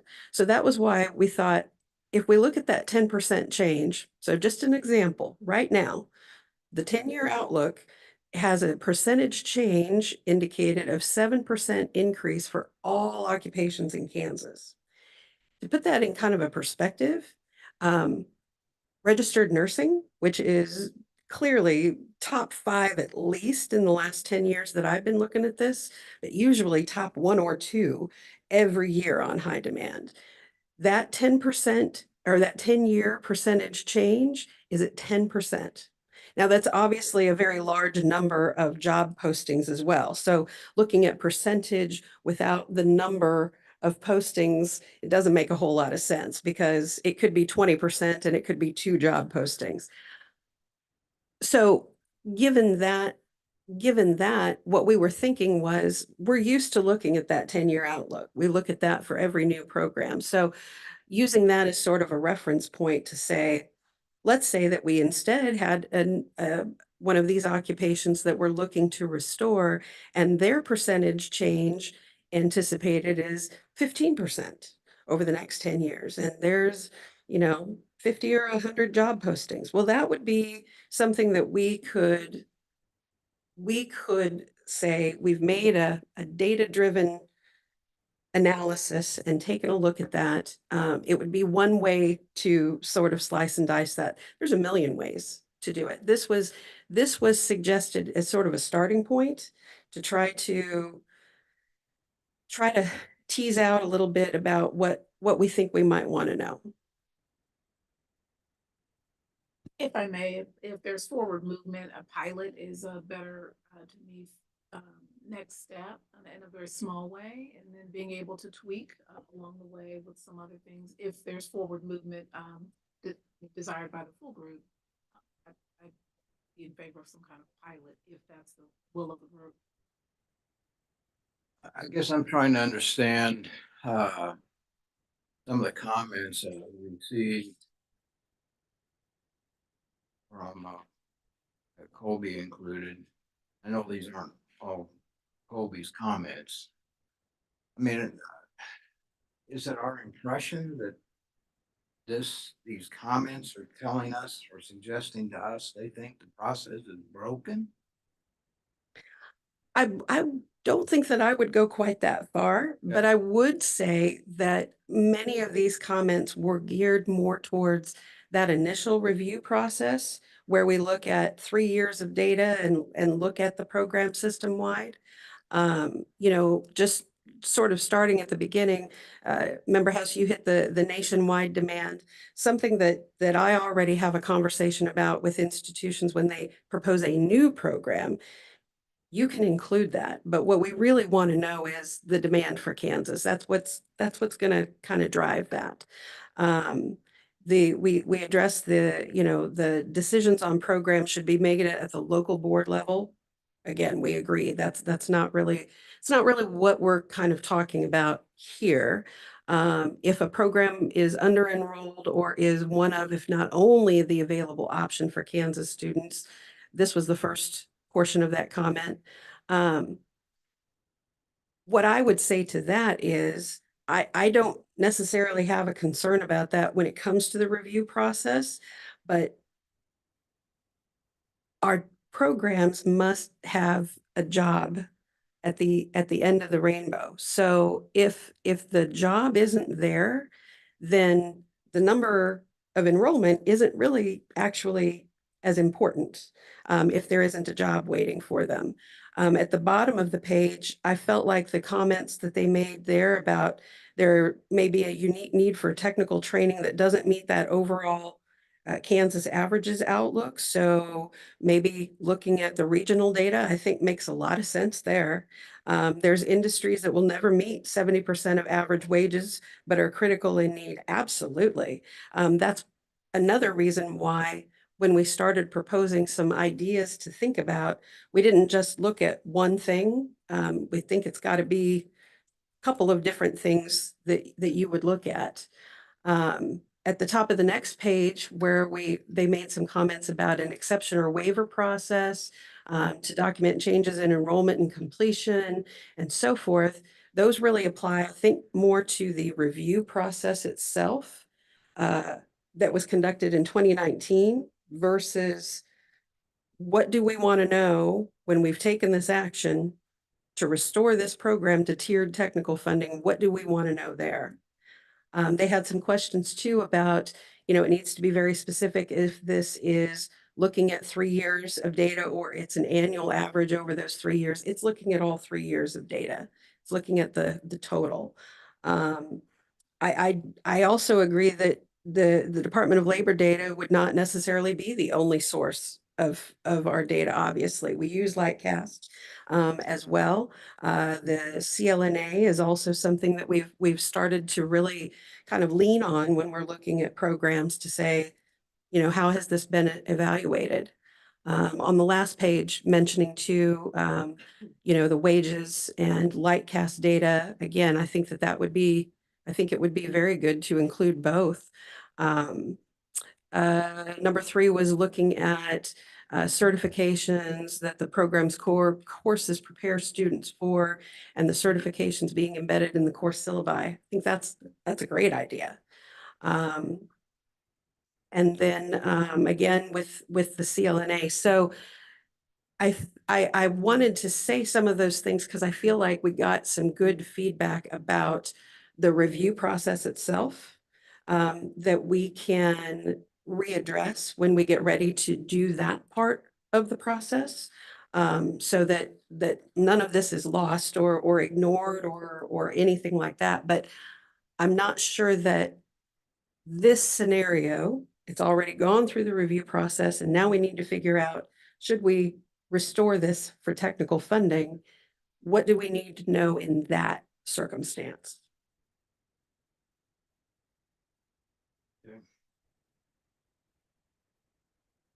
Any other comments? I have a clarifying question about item number 3 when it talks about the industry recognized certifications. So sometimes when we go through these processes, and Sherman, I know you have the experience, so this is a question for a discussion. If business and industry identify a credential and it's already been tied to a 4-year institution, we don't include it in any of our decision making. We don't include it in our decision making for some of the certain lists that we currently produce. Thinking about this process, is that in statute and that's just set that it can't be looked at?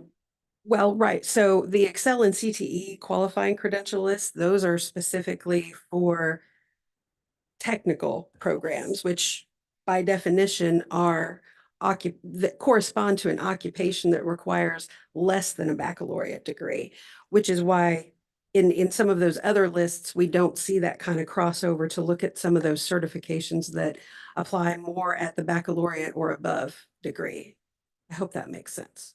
Well, for example, we reviewed our finance cluster and labor data shows high demand, high wage in a certain occupation, but the credential that business and industry recommended was already tied to a 4-year zip code. So that didn't move forward like perhaps we'd hope. So we can have further discussion on that. Okay. Yeah, that would be great. Might throw out one more thing, just because I was looking when at the 0.07 percentage, and just something that we could also talk about later for review is looking at by industry instead of overall occupational growth. And again, you can break that down by region, just because we've been looking at some aging workforce labor data that we'll release next week. But when you look by industry, while it might not make an overall statewide difference, say mining, but when you're looking at just mining, it makes a difference to that industry and an impact on that. So that might be something that it would be a criteria or something that we can look at and get you special data for that, but to look at by industry, the percent change and the impact of this occupation in that industry in that region. It'd be something to. No, absolutely. And actually I did kind of a remedial approach at that with the particular program in question. And I looked at the overall percent change for that SOC group. And then where that particular code sort of fell in that, to give them some feedback on this might be something that you might want to include as well, because it does demonstrate that within this overall, and again, it was by SOC code, but this overall industry cluster group, this has a very significant percent increase compared against the rest of the occupations that fall in that group. So it's not certainly as scientific as what you all do, but I did something similar to that and suggested that they include that as well. Yeah, I think that's good.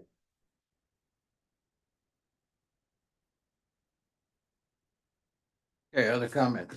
Anything? A lot of this is just, would appear to be just communication and understanding on the part of institutions of the processes that you have in place. And if I understand you right, I think on this, your first page on page 31, you had item 4, establish a subcommittee to further examine, et cetera, et cetera. Is that subcommittee still active, or is that, or what, is it still active? No, sir. So, well, this refers to the actions that were taken in 2019. Right. And at that time, we said, we think we're going to need to establish a subcommittee to further look at this. We brought it to the program and curriculum committee because we felt like we already sort of had a subcommittee in place that would review that kind of thing. Well, and I do remember that, but I'm just, again, I struggle with, when we get emails or cut and paste stuff, when there haven't been conversations. And anymore, it seems like our conversations, the best we can do are Zoom meetings with groups, and I get the convenience, but getting people together around a table and even in Zoom and having conversations, sometimes misunderstandings go away. And, I didn't think about that part. So I'm hoping that we will, continue to provide opportunities like that for our institutions. And I'm glad for the webinar, again, to continue to update and educate these individuals at these institutions about here are the expectations. This is the process. And I certainly don't disagree with Tiffany as far as if we wanted to do a pilot and tweak things, of course. I mean, I would hope we were always open to those kind of, suggestions but play it out and see if it makes sense. One of the terms I hate is unintended consequences. And we hear that too often in politics, it seems. And it's because, in my opinion, we haven't spent enough time really thinking through something and talking through something, and maybe a pilot will help us in that effort. So I guess my question at this point is, what is it that you need from us today? I think if you all agreed to the guidance of let's do a pilot, let's take this program that's been proposed and let's start looking at some of the feedback that the colleges have provided that they would like to look at, some of the ideas that we had, if they make sense, and see if we put together a program proposal that when the program and curriculum committee looks at it, they can say, yes, we feel very comfortable restoring this back to the technical funding. So I guess, Okay. yeah, that the guidance, if that's what you would like. Are you needing a motion to move forward and with your pilot or Or just to tell us that that's what you want us to do? you want to post to that? I think we have a consensus.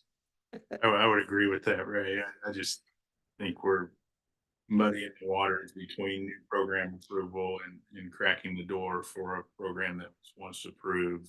Now, obviously, there's a demand for it. So I would agree with the pilot program, using some of the criteria to demonstrate the demand for that particular program, then also incorporating some of the comments that were received back. Yeah, sitting here thinking we're talking about new program approval when the real issue that we're talking about is one that just needs the door back open to funding opportunity. Right. And for all practical purposes, because of how long it's been, this is a new program for the institution in question as well. So, I mean, it does muddy the waters a little bit because it's not the same institution that was running it in 2019. Correct. Okay. Come back to us when water clears. So I guess you getting the, I have my papers. there you go. All right. Thank you. Thank you.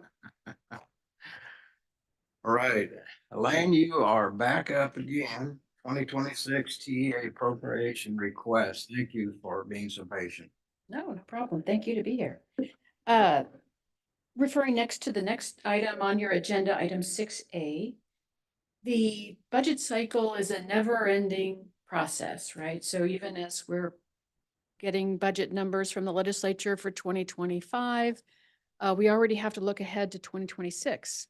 The cycle this year will be that the board will meet at their retreat and their offsite budget workshop in the very last 3 days of July.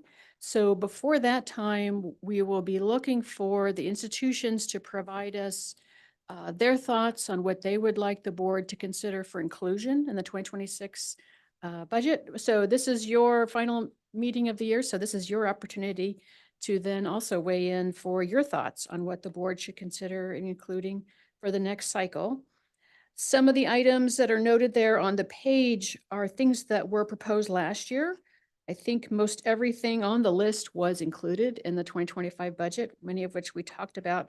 One thing I will mention, the micro internship expansion effort of $500,000, the next to last item, is included in the budget for the Department of Commerce, not our agency, but our director, Tim Peterson, will be helping administer that program for commerce within our agency. So that is in the state budget, just not happens to be in our agency's budget. I am going to throw a little curveball to you, members. There is another item you might want to think about. There is a statute, 7432-434, that our agency administers, formerly known as the Post-Secondary Education Performance-Based Incentives Fund, commonly referred to the GED Accelerator. That is the funding for the two-year colleges to receive an incentive or when they have adult students who are seeking or obtaining their GED or high school equivalency, at the same time they're working toward a technical credential. And so $170 could go to a college for any adult enrolled in a technical program while they're seeking their high school equivalency.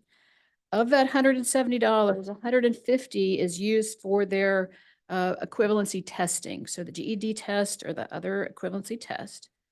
The institution can also receive $500 for an adult earning their GED diploma. So if they earn the diploma, the school gets $500. And they can also get $1,000 for each adult earning the credential while they're seeking their program. So these are incentive payments to the schools. This fund, the statute I cited, was originally passed, 2014, I believe. And in 2017, 2015 legislature, so 9 years ago, the legislature sent us a $1.9 million transfer. So not the usual annual appropriation. We were given $1.9 million to sort of startup money for this new program. In 2017, if you'll think back to the years that we were a little bit lean in the state budget, 900,000 of that was taken back. So that's just as they can give money, they can take it back. So that $1 million that was left, then we've been living on that and spending it down. And you might recall all the way back to your September meeting when you approved distributions to the tier schools for CTE, Excel and CTE and AOK. You also approved about $68,000 for this program.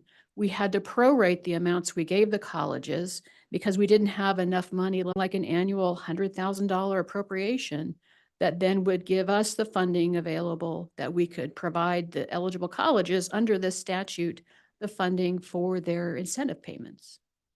So this is their GED Accelerator funding. This is the incentive to enroll adult students to get that co-track going. So they're getting a technical credential and they're getting their GED or high school equivalency. So you said, possibly consider $100,000. Something like that, yes, Mr. Take that out of Chairman, the air, something. or- So yes, $100,000 rounding up. So last year, the expenses that were calculated were just under $83,000. So may not be $100,000, but some amount that would then be an annual appropriation we could get in our base. And then we're not living off of some transfer and then years later trying to recoup what's been spent. What's that total? When you say 100,000 each institution? Is that, For the entirety of the system, oh, the entirety of the system. okay. Mhm. All right. Any thoughts on that? Any? The 100,000 is what in the past, you said we only had 68 at the end, but the other years we met the 68,000 or the $100,000 Yes. expenditure. Yes, so and over those years where we had that funding Mhm. available, we would come to you and to the board and say, please approve the distributions to the eligible So colleges. that meant that people were enrolled both in the technical training that were also getting their GED. Mhm. And then what, was there a completion rate? I'm sure there is. I don't know it off the Oh, top of my head. Just wondered, Director like my Martinez might numbers. know. just wondered. How effective? Most of the, once we award those GED Accelerator or Proviso, most of them, I can say that it's 100% of those that they complete that. Now, not all of them obtain the credentials, but once we distribute the funds, then that's the capstone, and then they need to be passing. They need to be passing the GED. They need to be obtain the credential to obtain the these funds.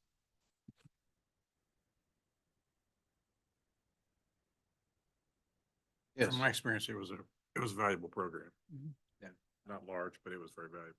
Okay. I think I would agree to add that 100,000. You want to pose that? Okay. On the, I think you have a green light there. Very good. Thank you. I'm curious on the listings we have here. The 250,000 to each institution, IT stuff and cybersecurity. Any consideration to increase that number? I mean, cybersecurity, I mean, you've mentioned it how many times? And I don't know if you know, the city of Wichita, our code enforcement department, and others have been hit and are still struggling. Ascension hospitals. I mean, so, I mean, it's a growing concern. And Absolutely. so I don't know if there's any consideration. Absolutely, Mr. Chairman. So cybersecurity and minimizing your risk, I should say, is absolutely vital for the schools. And any amount, I'm sure, higher than what they've received the last two years would be welcome. Any idea what would be reasonable? Jim is one. I'm not gonna ask Jim. I mean, if we increased it.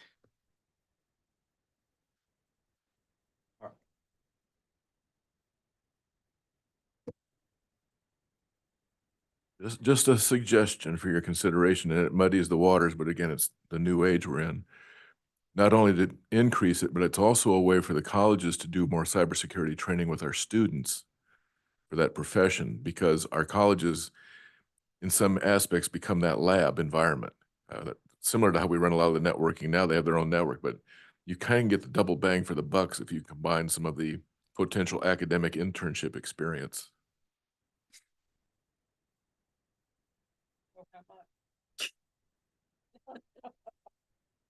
Go up to 350,000.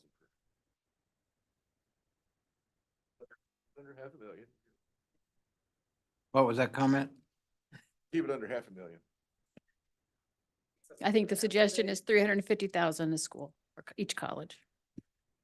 President Why? Pressby, if I may. Yeah, go ahead. I wonder, is there a method by which you might review what is probably reasonable to do? Because that may be not enough, or, you know, or that is a significant area. I know we're investing a great deal in that area. And that may be too much, but I doubt it. It may be not enough. So just, is that something to just look a little bit at across other areas and have a real solid recommendation, so people feel really good about this was based on this, and it may need to be revisited next year. Chair Frederick, I think it's great that you brought that up, given the current news circumstances that we know that are out there. But that's a whole lot of news that we don't know, that's not reported, locally, that we may not know is out there. So is that possible that there's some source where you can develop a good recommendation based on some data that you pull? I'm afraid, Member Anderson, the best I could say is that from the university's perspective and our dialogue with new legislation that came forth for state government, this is an area where you could devote millions and millions of dollars for each institution, literally. $350,000 is helpful, I'm sure, would probably never be adequate to really address what's needed at every school, because they have so much personal information, there is so much at risk. And there are so many contacts into each of their networks, from staff, from students, from faculty, and there are constant attacks being thrown at each institution. So unfortunately, I don't have a way to get a better or more, a third-party endorsed kind of figure. It all depends, to what extent would the legislature or the board or the governor be interested in applying some sort of cybersecurity rating? There is discussion, and there was a bill passed, and a Bill 291 that we're dealing with now, to get state agencies up to a certain cybersecurity rating over time. But what they're considering will be enormously expensive. To get, first you have to assess where you're at in this NIST framework for cybersecurity. They call it the Cybersecurity Framework, CSF. And just doing the evaluation itself can be very expensive. So we do have a university that is undergoing that now, because they underwent a cyber attack, Kansas State University. And so they are trying to see, just get a sense for where they are. So first you have to figure out where you are and how well you're doing. And then to migrate is very, very costly. Helpful. So really not at one data source, acknowledging that amount is needed. Yes. And acknowledging that amount may not be enough, but it's a starting point. Yes. Yes. And I think President Jeanette makes a good point that there are also important workforce considerations. So having folks in the Kansas Talent Pipeline who can help businesses, help public entities like the court system and the city of Wichita address those things, that's a big hill that we need to climb. So could we, for purposes of this discussion, say 350, put a 350 on there, knowing it's probably not enough, but it's an increase and it's a recognition of need. And then perhaps we take President Gantt's ideas of future thinking, do some ad hoc or something committee, and we look specifically at cybersecurity needs. Most of us have been notified multiple times that our information has been hacked. Okay, and it's out there and we don't know what's happening to it. So I, for one, think it's really good that we, one, look at integrated training and that we also beef up what is happening because there's so much confidential information on our institutions' websites. And if they get hacked, then all that, they get all those letters too. We'll probably get those letters the rest of our lives, but we probably have a responsibility to address a need. And that seems like a real need. So one, we immediately address as a Band-Aid, and then we see what else is needed and we look at it from a systems perspective. That's my idea. So the 350, where would that put us in our ask? Thank you. $9.1 million for the 26 institutions. Not enough. I'm thinking we add $1 million to it. I think this is a hot item. It's only going to get hotter with business and groups, individuals, yes. We don't get what we don't ask for. So would be my recommendation.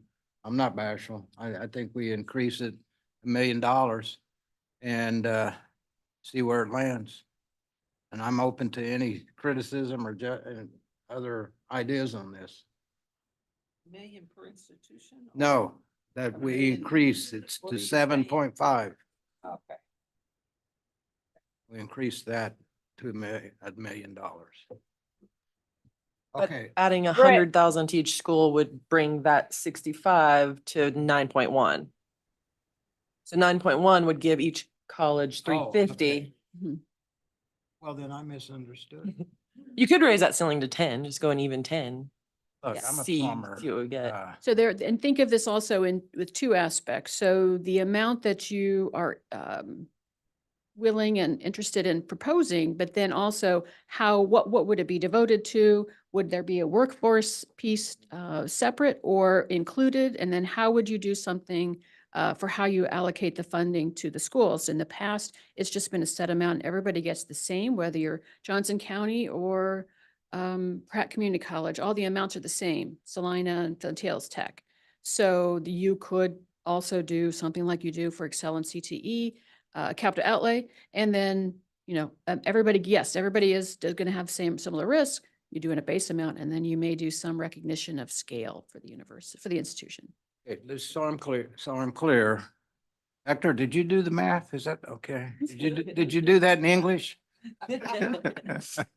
So it is 9.1? You sure? Mm-hmm. All right, I'm trusting you. Then I withdraw what I said, you know, we've shortchanged it, everybody. Are we needing to decide just what you said about how it gets distributed? No. Okay, So the one option is you just think about dollar amounts now, and then as we progress through the next academic year and things progress, you can then think about what elements of that might be. okay. included. Anyone that, again, consensus of the 350, which is 9.1 million? Okay, another green light, I would say. Right, very good. And then, of course, there are those fundamental items like continuing to fund the instructional cost model for tiered and non-tiered funding. Please fund the Excel and CTE student enrollments.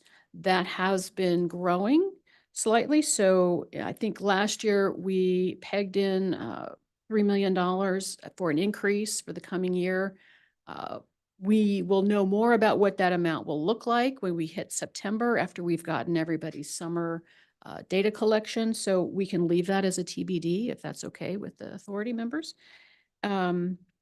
And then the third item that's noted there, the CTE capital outlay, at one point, there has been some discussion of merging the two together, the $5 million and the 7.4 million we just talked about earlier. Of course, that would be up to the TEA and whether we would do something in a proviso in the appropriation bill. So never mind what that statute says. All the schools are eligible for the funding. That would be up to the authority, or you can just leave it as it is. Leave it as it is, the 5 million separate over here and the 7.4 million for the schools over there. Any thoughts on that specific issue? Leaving it as it is or combined and everyone's treated the same?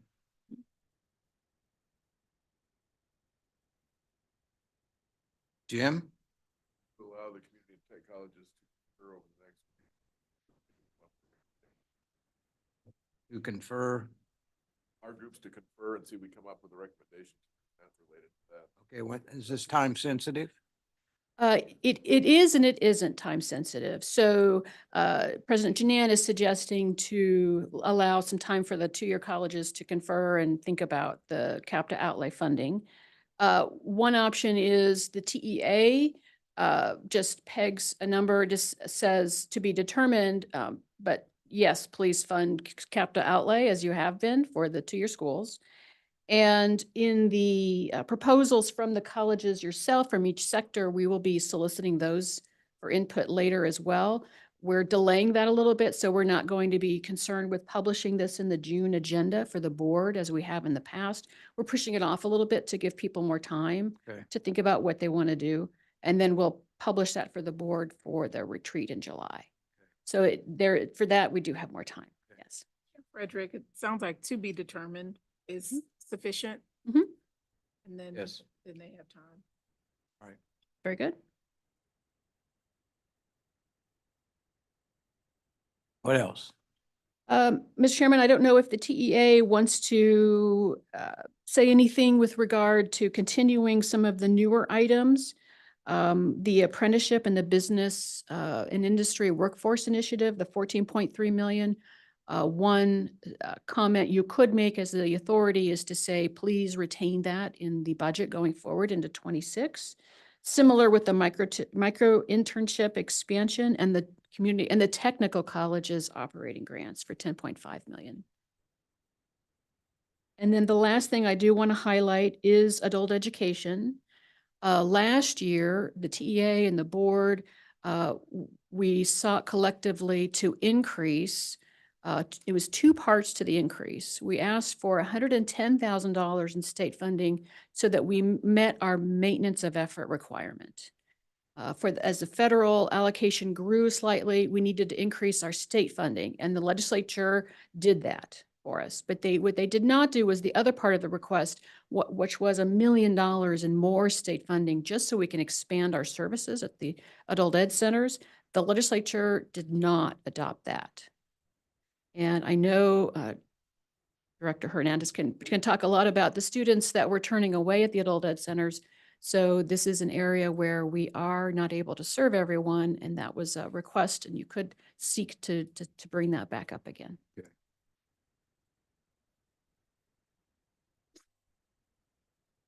I would too.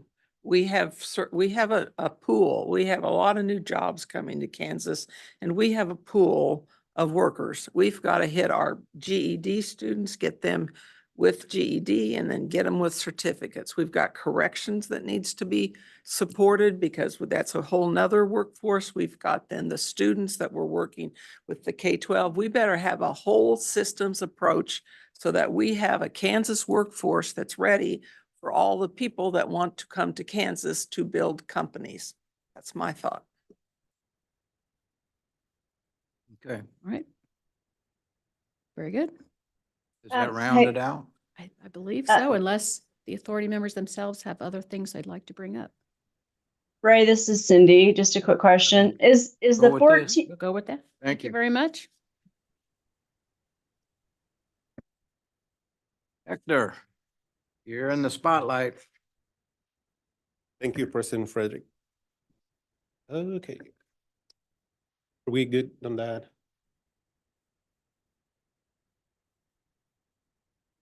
Thank you.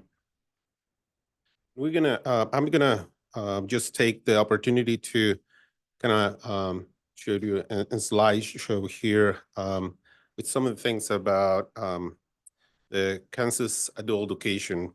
And I'm just wanna to start with, if I can go to the next one.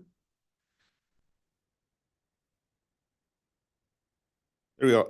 I'm just going to start with the mission in the Kansas adult education. And Kansas Adult Education empower learners to elevate their quality of life through education, training, and personal growth. This is a new mission statement that we are going to be fulfilling in the next coming years. But one of the things that I wanted to mention, what I have on the issue paper in front of you, is that first of all, we have 20 different locations of adult education across the state. And with that, we have 50 sites where we have services, and those sites are in a different locations that we can really paint the whole state of Kansas with adult education services. There is many services that adult education is doing, and we want to change that adult education culture across the state, that we don't think adult education as a second chance. We're going to think about adult education as the next step in how do I bring additional support to our communities. We not only do the GEDs because we need to, and I would like to remove that out of our hands when we think about adult education, that is not just GEDs. There is many things happening in adult education. We improve their literacy skills, obtain high school diploma, of course, learn English, digital literacy, workforce readiness skills, soft skills. We were talking about soft skills, financial literacy. Then we do more than just the high school or the GED. And I like to make that point. And we were asking to increase the additional funding because we only serving a less than 3% of the population in need in the state of Kansas. Nationwide, less than 5%. Then we need to do something in regards of that. The International Assessment of Adult Competencies, PIAC, is saying that 17% of the Kansas have low literacy, 17% of the population in Kansas, and 25% have low numeracy skills. And we need to do something. It's not necessarily that they have a high school diploma, that means they are knowing their numbers. And adult education can help. Adult education is not necessarily only for those without a high school diploma. We can help those with high school diploma, but they have low literacy or low numeracy skills. They can come through our programs. Just to put you in perspective, it is this data and the data that I have in the issue paper, it is more recently, it is more than 300,000 people that may qualify directly without high school diploma or speaking less than very well English in our state. And we need to do something with that. They need to be working, and the employers are looking for those employees now, and we need to do something for them. With that, I just want to say that in the state of Kansas, across the nation, because I'm very proud of the team and the directors and the instructors and all the staff across the state, that we are positioned on number 5 nationwide for outcomes on employment second quarter after exit.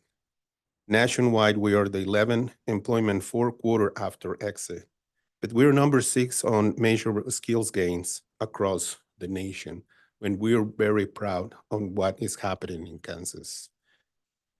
Yeah, thank you.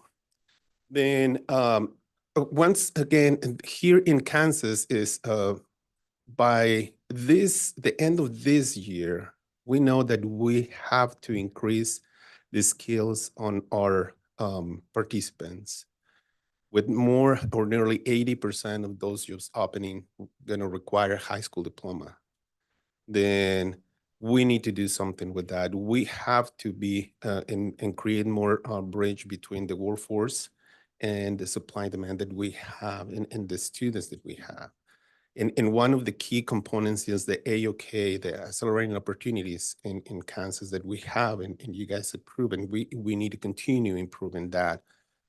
Integrated educational training is one of those components that we are going to be working with the programs, the local programs, to increase the communication with businesses and be able to transfer those skills. Even we go to the businesses and employers to teach them and retain their employees and gain some additional skills for them to fulfill some supervisory jobs or just maintain their job. And again, adult education is one of the core partners for WIOA, as you know. And I'm gonna show you really quick information nationwide that I received 2 weeks ago from our meeting in Washington, DC. This is nationwide. We are Title II, and nationwide, we're serving a tremendous amount of students that we serve through the measurable skills gains. Then our numbers are totally above the other partners on the WIOA nationwide. And it looks like the same in the state of Kansas. The other thing I want to show you, because we want to solidify it in the increase of funding. This is a funding history that is happening across the years. It is being a history that we only fulfill the need of the 25% of match of the funding, with knowing that the non-federal cost per student is less than $300 or around $300. Very minimum expenditure for the state allocation to adult education. And that's why we want to bring that to $2.5 million, because once we're gonna stay away from the limit to be always matching or not matching or 25%, and also to increase some of the services across the state. One other thing that I wanted to point out to you, and this is a data that we've been creating with the team on adult education. It is we sharing this transparency across the state with every single program. They have something similar. And this QR code will take you to the page, and then you can look into the institutions across the state for each one of their page, and they can see all how the distribution of funding, outcomes, numbers, and participants in each area. And this is very instrumental because now we are talking to our directors, and they can utilize this tool to talk with the community and talk to the business and talk to employers to show that adult education is and has to be in the table to bring a better economy in the communities. Well, in conclusion, addressing the adult education needs in Kansas require a multifaceted approach that encompasses increased funding, targeted outreach, collaboration, and innovation. And by investing in adult education, Kansas can empower individuals to strengthen communities and contribute to long-term economy prosperity. And with that, I stay for any questions. Any questions? Comments? Yeah. Hector, very important. Keep preaching it, brother. Good stuff. All right, Sherman, you're up again. Yes, The sir. Credentials list. Okay. Yes, sir. So on page 39 of your packet, you have the reference to the 2024-25 list of industry sought credentials as required by SB 123. This was signed into law in 2023, and the section 10 of SB 123 refers specifically to the Career Technical Education Credential and Transition Incentive for Employment Act. We haven't assigned an acronym yet, but I feel that coming. So this directs school districts to pay for assessment fees for specific CTE credentials if their students request it. Annually, we're required to take a look and create a new list. This is going to ultimately be approved by the State Board of Education and the Board of Regents with consultation with the Secretary of Labor and the Secretary of Commerce. So we conducted that survey this year of technical and community colleges, school districts, business and industry. The community and technical colleges were contacted on March 20th. They were provided a link to make some recommendations, and we had that by April 17th. We took a look at those recommendations and the list that we already had. No changes were made to the list based upon this review. The next steps after review by the authority are for, again, the State Board of Education and the Board of Regents. Attached then in your packet is the actual list itself.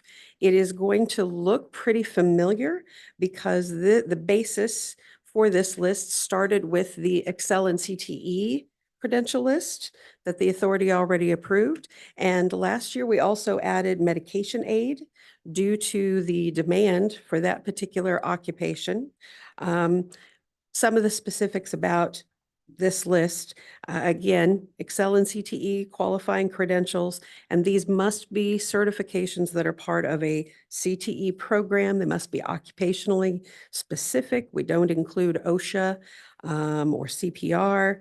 And we also make sure that we're including those industry certifications that would be identified as a WIOA measurable skill gain in that reporting. And I would stand for any questions. I would also offer, Natalie, do you have anything that you'd like to add?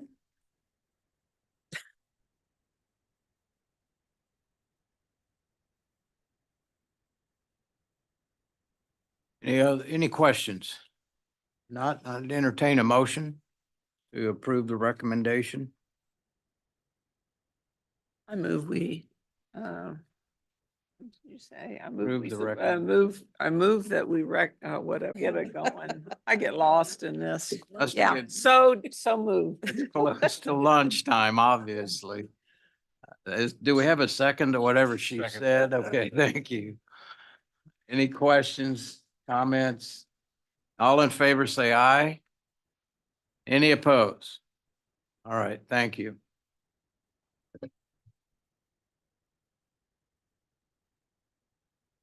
Where our friend Rita. Where's Rita? Rita? You're up on our goals.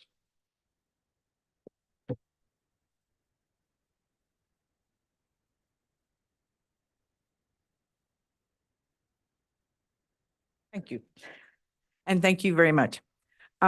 Yes, we have been the last couple of months talking about some goals that we want to establish or some, and a lot, when we reviewed the goals, the previous goals, as I met with each one of the committees this month, discovered a lot of the stuff was ongoing, continuing things, and was suggested that maybe we pull out just some focus goals that maybe don't pertain to the ongoing activities that the TEA has. And so in your packet, beginning on page 42, I tried to pull together a list of recommendations that resulted from the discussions at each one of the committees.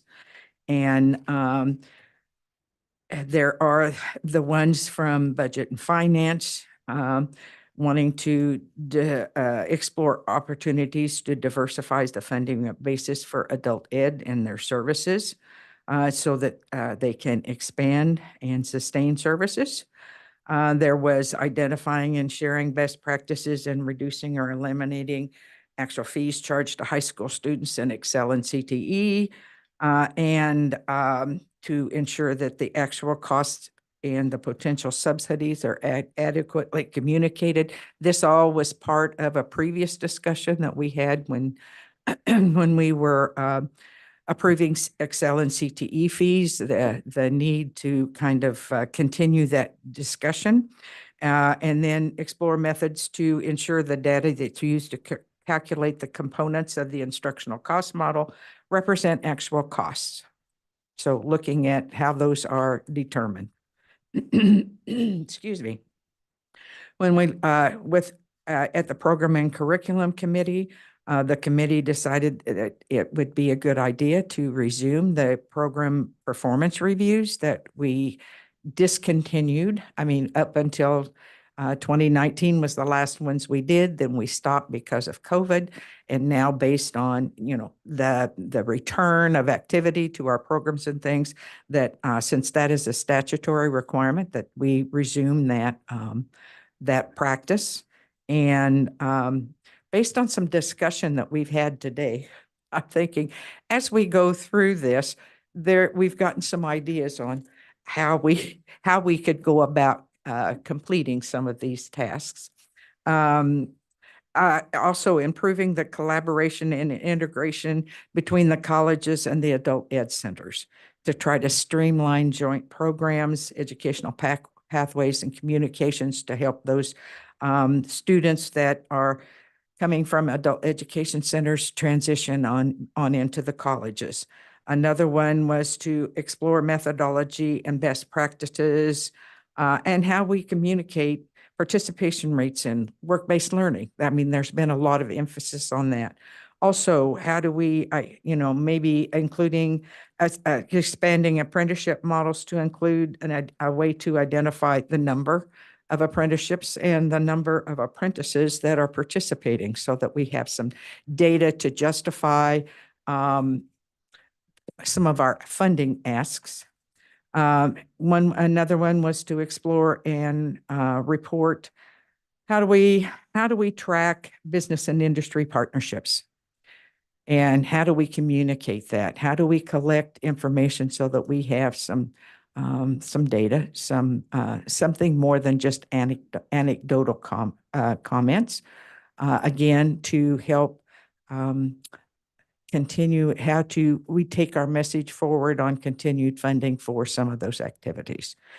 And then when the Advocacy and Marketing Committee met, they looked at their previous goal, and they had a lot of discussion of the members that were there. And their basic recommendation, and the write-up that is in your paper, I will tell you, was written directly by the committee chair, Sneed. This was his summary of the discussion and why some of the recommendations were made, because they are recommending disbanding the Advocacy and Marketing Committee as a standing committee and reassigning those current members to the other two committees. Not that they're taking anything away from advocacy or marketing. It's just as his letter or his explanation explains, those activities are happening at the campus level, the marketing for career and technical education. When you look at how that's being done, the communication with high school counselors and school districts, the TEA really doesn't have a direct communication line with those. However, we do have members that do have direct lines, and if they see a need, something that we could do, there could always be an ad hoc committee that could be established to fulfill some of those. But we ourselves don't have those direct communication lines, but we do rely on our members to follow through with that. And also with the advocacy across the street. We, of course, our policy initiatives are usually advanced through the Board of Regents channels. So that is their recommendation then would be to just have the two main committees and the members that were previously on the advocacy and marketing be split across. And as we have had discussion today on a number of different things, I'm thinking we have a lot of ad hoc committees that over the summer months, we might want to think about establishing to accomplish some of these things. So I'm looking at that program and curriculum committee chair being, because, and I do have to apologize for him, to him, is that during our, for him, to him, during that commission, during that meeting, I inadvertently left off two suggestions for additional goals. So Well, you can apologize for me all the time. I appreciate it. A couple of things that were brought up during the program and curriculum committee meeting. One, and I won't word this right, but one related to reinitiating or expanding the work with military articulation, looking at it at several more occupations within the military. And the second one was centered around our justice involved populations who are in the custody of the state, ensuring that we're aligning training behind the walls with those careers that are in demand. okay. So basically it was enhancing military articulation and support efforts and exploring opportunities to enhance corrections programs and methods to communicate the progress. Okay. So we will add those to the ones above. And at this point, I don't know whether you guys want to go ahead and approve these, whether we want to go forward and try to identify some methods to take action on these. I mean, to get these moving over the summer and formally adopt them in October, August, when you come back in August. I'm not sure.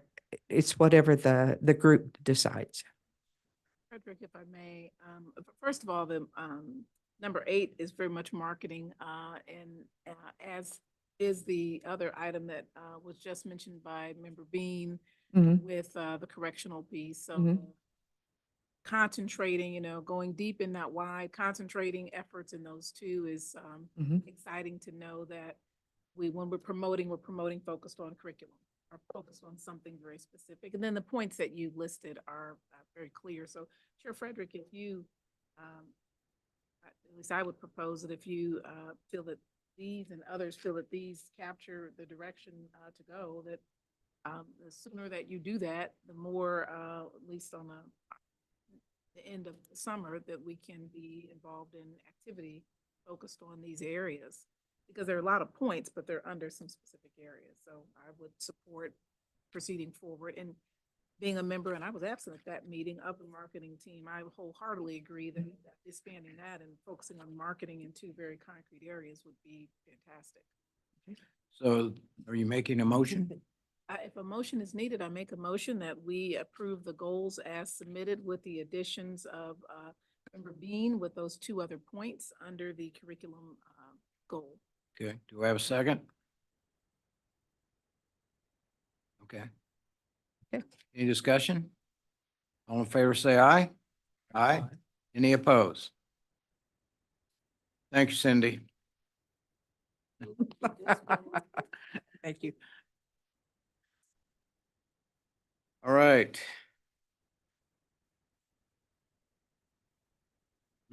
What? I just wondered, do we have to do anything with the advocacy and marketing, or is it just done? It's done because we did as goals. Yep, that committee will cease to exist, and then whoever the chair is next year will assign those members to either budget and finance or program and curriculum. Okay, we've come to the agenda item everyone has just been waiting for the whole time. We have election of TEA officers, chairman and vice chair for next session. April, did you want to make any comment or? I'm too new to make any comments. Oh. I'm too new to make any comments. No, I am happy of those who have mentioned that their willingness to help serve. And those who are not going to serve but are still going to help us. I appreciate all of you. So. Art? Well, with that said, I would like to make a motion that Ray Chair Frederick's done such a good job that I would like to make a motion that he continues on as the chair. And looking around, one individual that's not with us, Curtis Steeden, has so gladly volunteered to be the vice chair and as needs should arise. So I'd like to make that motion to the board. Quickly second that. We'll take no discussion from those guys on the back row. All right.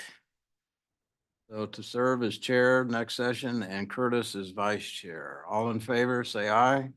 Aye. Any opposed? All right. Well, thank you, I think, but appreciate that. And I look forward to certainly working with Curtis in that way as well. So, okay, before we adjourn for lunch, reminder, our next meeting is August 29th. And that will be a face-to-face meeting here in Topeka. So August 29th, trust you'll get that on your schedule. And if there's no further business, we are adjourned. Thank you. And we do have lunch for everyone, so. Thank you and congratulations.